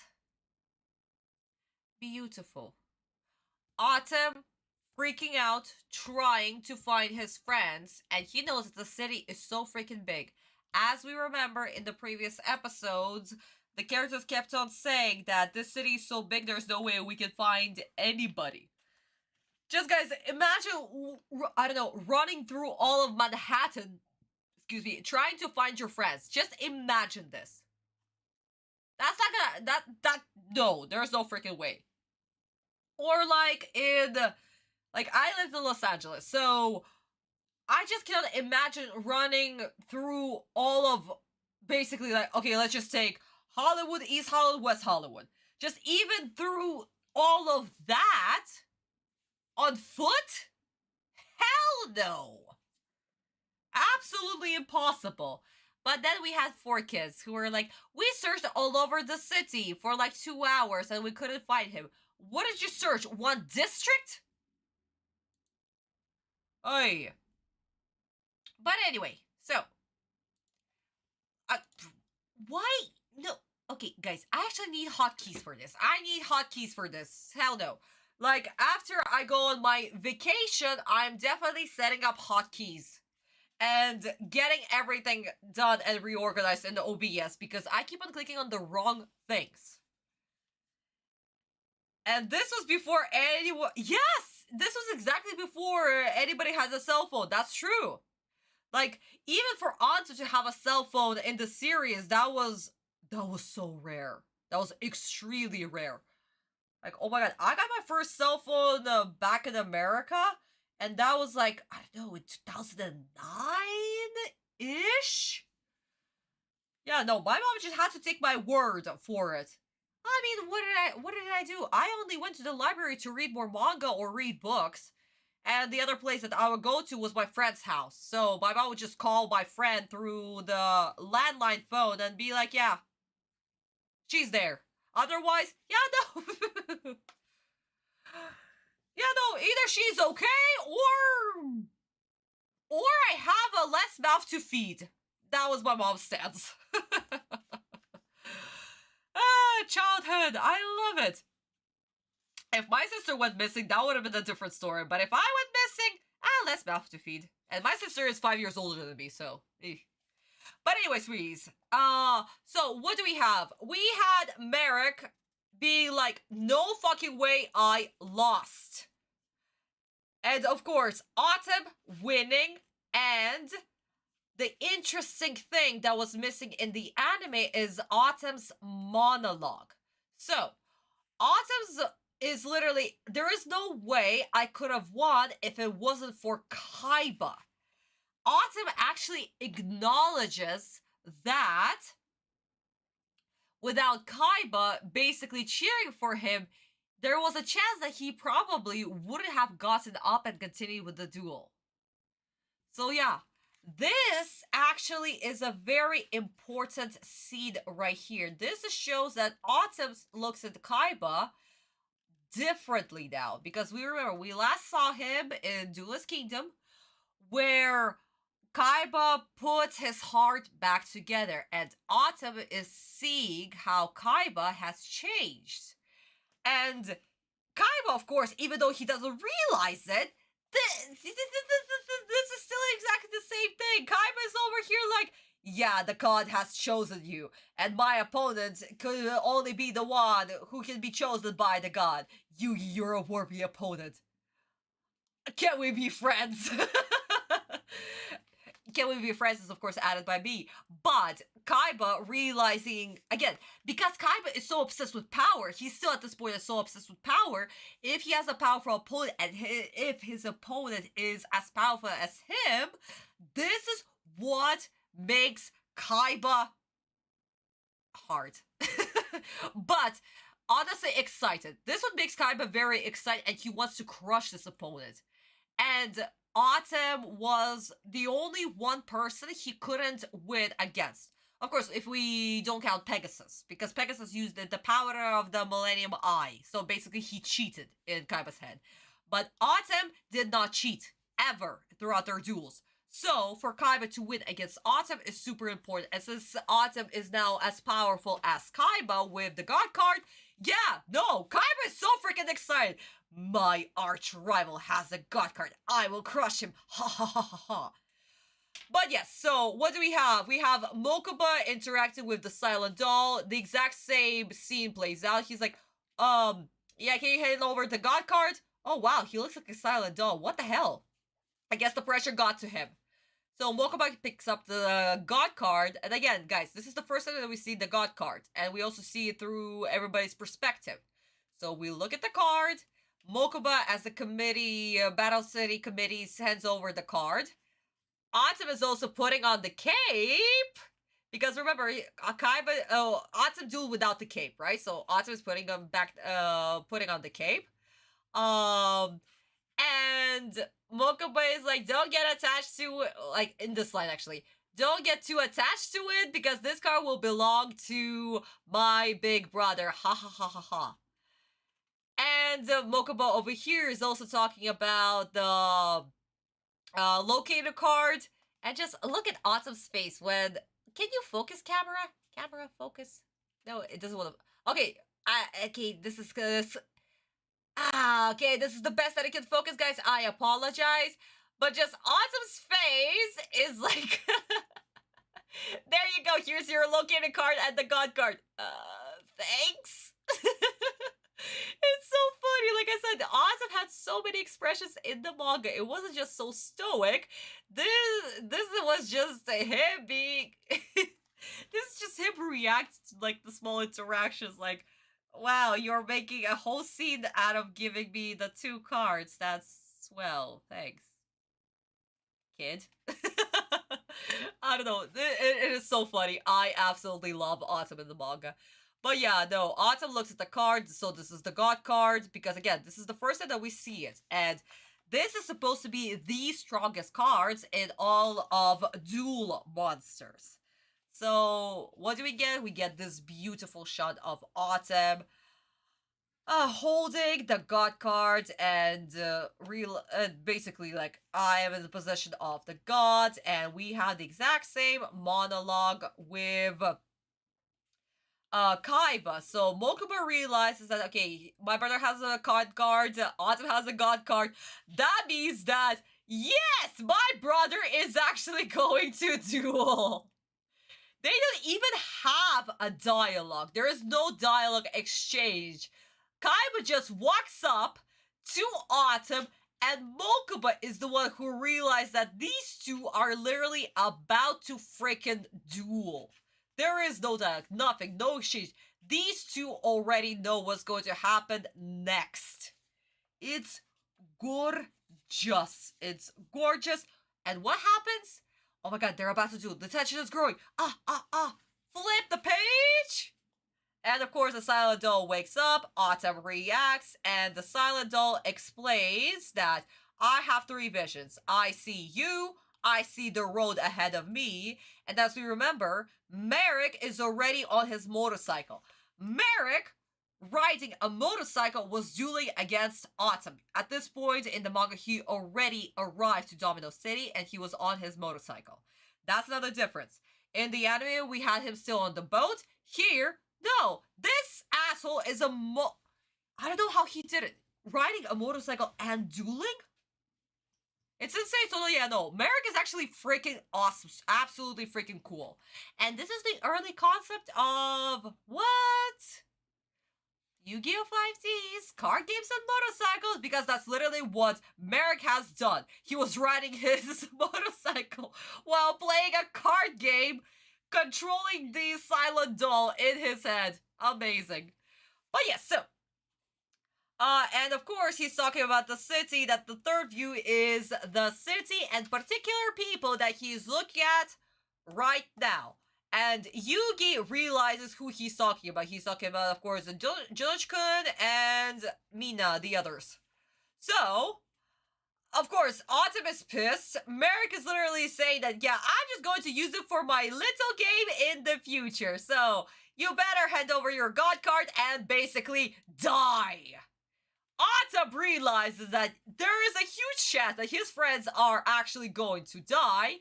He basically almost runs away. And Kaiba stops him, being like, "You're running away, Yugi?" And Autumn has the exact same line.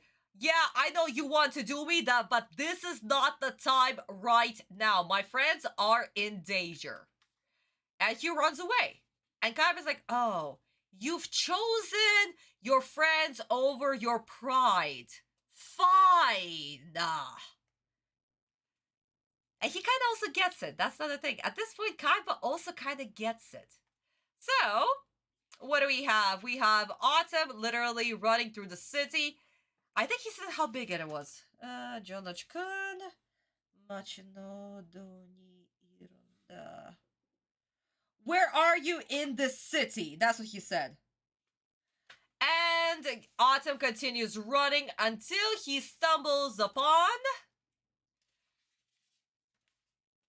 the Sun and Moon brothers without their masks. But this is going to be the next chapter in the series, and of course the next duel in the series. But before that, we still have a lot of things to do. But this is where we end the Holy Bible. Have you seen 5Ds? Of course I've seen the 5Ds, honey. The only auntie Autumn accepted in the battle. Yeah, that was the only auntie. Autumn never accepted any cards. He took Red Eyes, actually, to give it back to Jonochi, but Jonochi refused, and they made the whole promise with, Jonochi dueling Autumn at the, in the finals to get the Red Eyes back. It didn't matter if Jonochi would win or lose, but still, that's the only way for him to get it back. So, and the second time, yeah. Osiris. Other than that, never. He didn't care about the anti-rule. Now, that's not his thing. That's not Autumn's thing. And Yugi knew that. So, it is expected that Autumn would never accept a rare card. Unlike 4Kids Yugi, who'd be like, "Oh my god, I would get so many rare cards. This is so exciting. I want to participate in this duel and get so many rare cards. Wee." Ugh. But yeah, no. That's why I keep on comparing Yu-Gi-Oh! Season 2 to Pokemon, because it's the exact same premise. Gotta collect all the rare cards, aka gotta catch them all! Card games and motorcycle. Indeed! Well, yes, my dears, I guess this is where we can wrap up our live stream of what 4Kids did this time. Am I disappointed by this episode? Yes. Am I going to get used to 4Kids disappointing me? Yes and no. Yes, because this is, at this point, this is what I expect. No, because there's this sliver of hope that maybe it will get better. Maybe? Or maybe they'll at least try to do something, because at least in season 1 they kind of tried, even though it was still bad, they kind of still, in some cases, actually, you know, but now it's just getting sad. It's getting beyond sad, and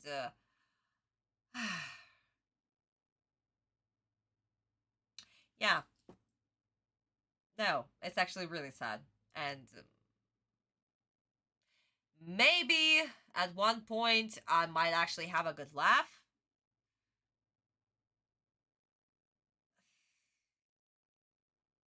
Let's just hope. Yeah, exactly, Julian. Let's just hope. But overall, my darling, so what did our episode? Obviously, thank you so much. To recap, what did we get? We have a negative 9 out of 20. Kudo-sensei gets 100 out of 10 because he is absolutely a gorgeous animator and we enjoyed his episode so much. Another thing about Kudo-sensei, when Merrick was talking through the silent doll, Merrick's mouth didn't move. It was only the silent doll's mouth that was moving. When Kagami did the whole scene with the silent doll, both Merrick's mouth and the silent doll's mouth were moving. In some cases, the silent doll's mouth was silent, but Merrick's mouth was always moving. The more emphasis was always on Merrick. Sugimoto-sensei did the same thing. Merrick's mouth and the silent doll's mouth were moving both. Kudo-sensei decided to, you know what, I'm just going to have Merrick, one still frame, that's it, he's not going to talk. Silent doll, yeah, he can do the 3 mouth flaps. So that's a little animation trivia from me to you, my darling. So he gets 100 out of 10. I still love Kuru Sensei. Mwah! So freaking much. Thank you. But for kids, you get your 9 out of 20. Good job. The court is officially adjourned. But, my darlings, my sweeties, my beautiful, beautiful darlings, I hope that you enjoyed today's episode. I hope that it was super fun for you, as it was frustrating and annoying for me today. Thank you, 4Kids. But if you haven't liked this video, my sweeties, please do like this video. This is a way to show to YouTube that we are having fun and enjoying our live streams, our almost every single week of the month live streams. Almost three live streams a month. And of course, if you haven't subscribed to my future beautiful watchers, please do subscribe. And as always, as we remember, sweeties, the QR code is right here to start reading Yu-Gi-Oh! GTT today. The next page will be out in 5 days. So I hope that you will all enjoy it. And I'll see you next week before my birthday to watch another episode of What Will 4Kids Do and How Much They'll Destroy. Bye. So yes, my darlings, I love you all so much. Thank you for joining. See you next week. Don't forget to answer the poll. And of course, Boosty is right here. QR code, little link that Visa made, and of course, in the description box. Mwah. See you next week, my darlings. Bye-bye, bye-bye, bye-bye. Bye-bye, my darlings. Have a good night. Love you. Bye-bye, bye-bye, bye-bye. Bye-bye. Bye.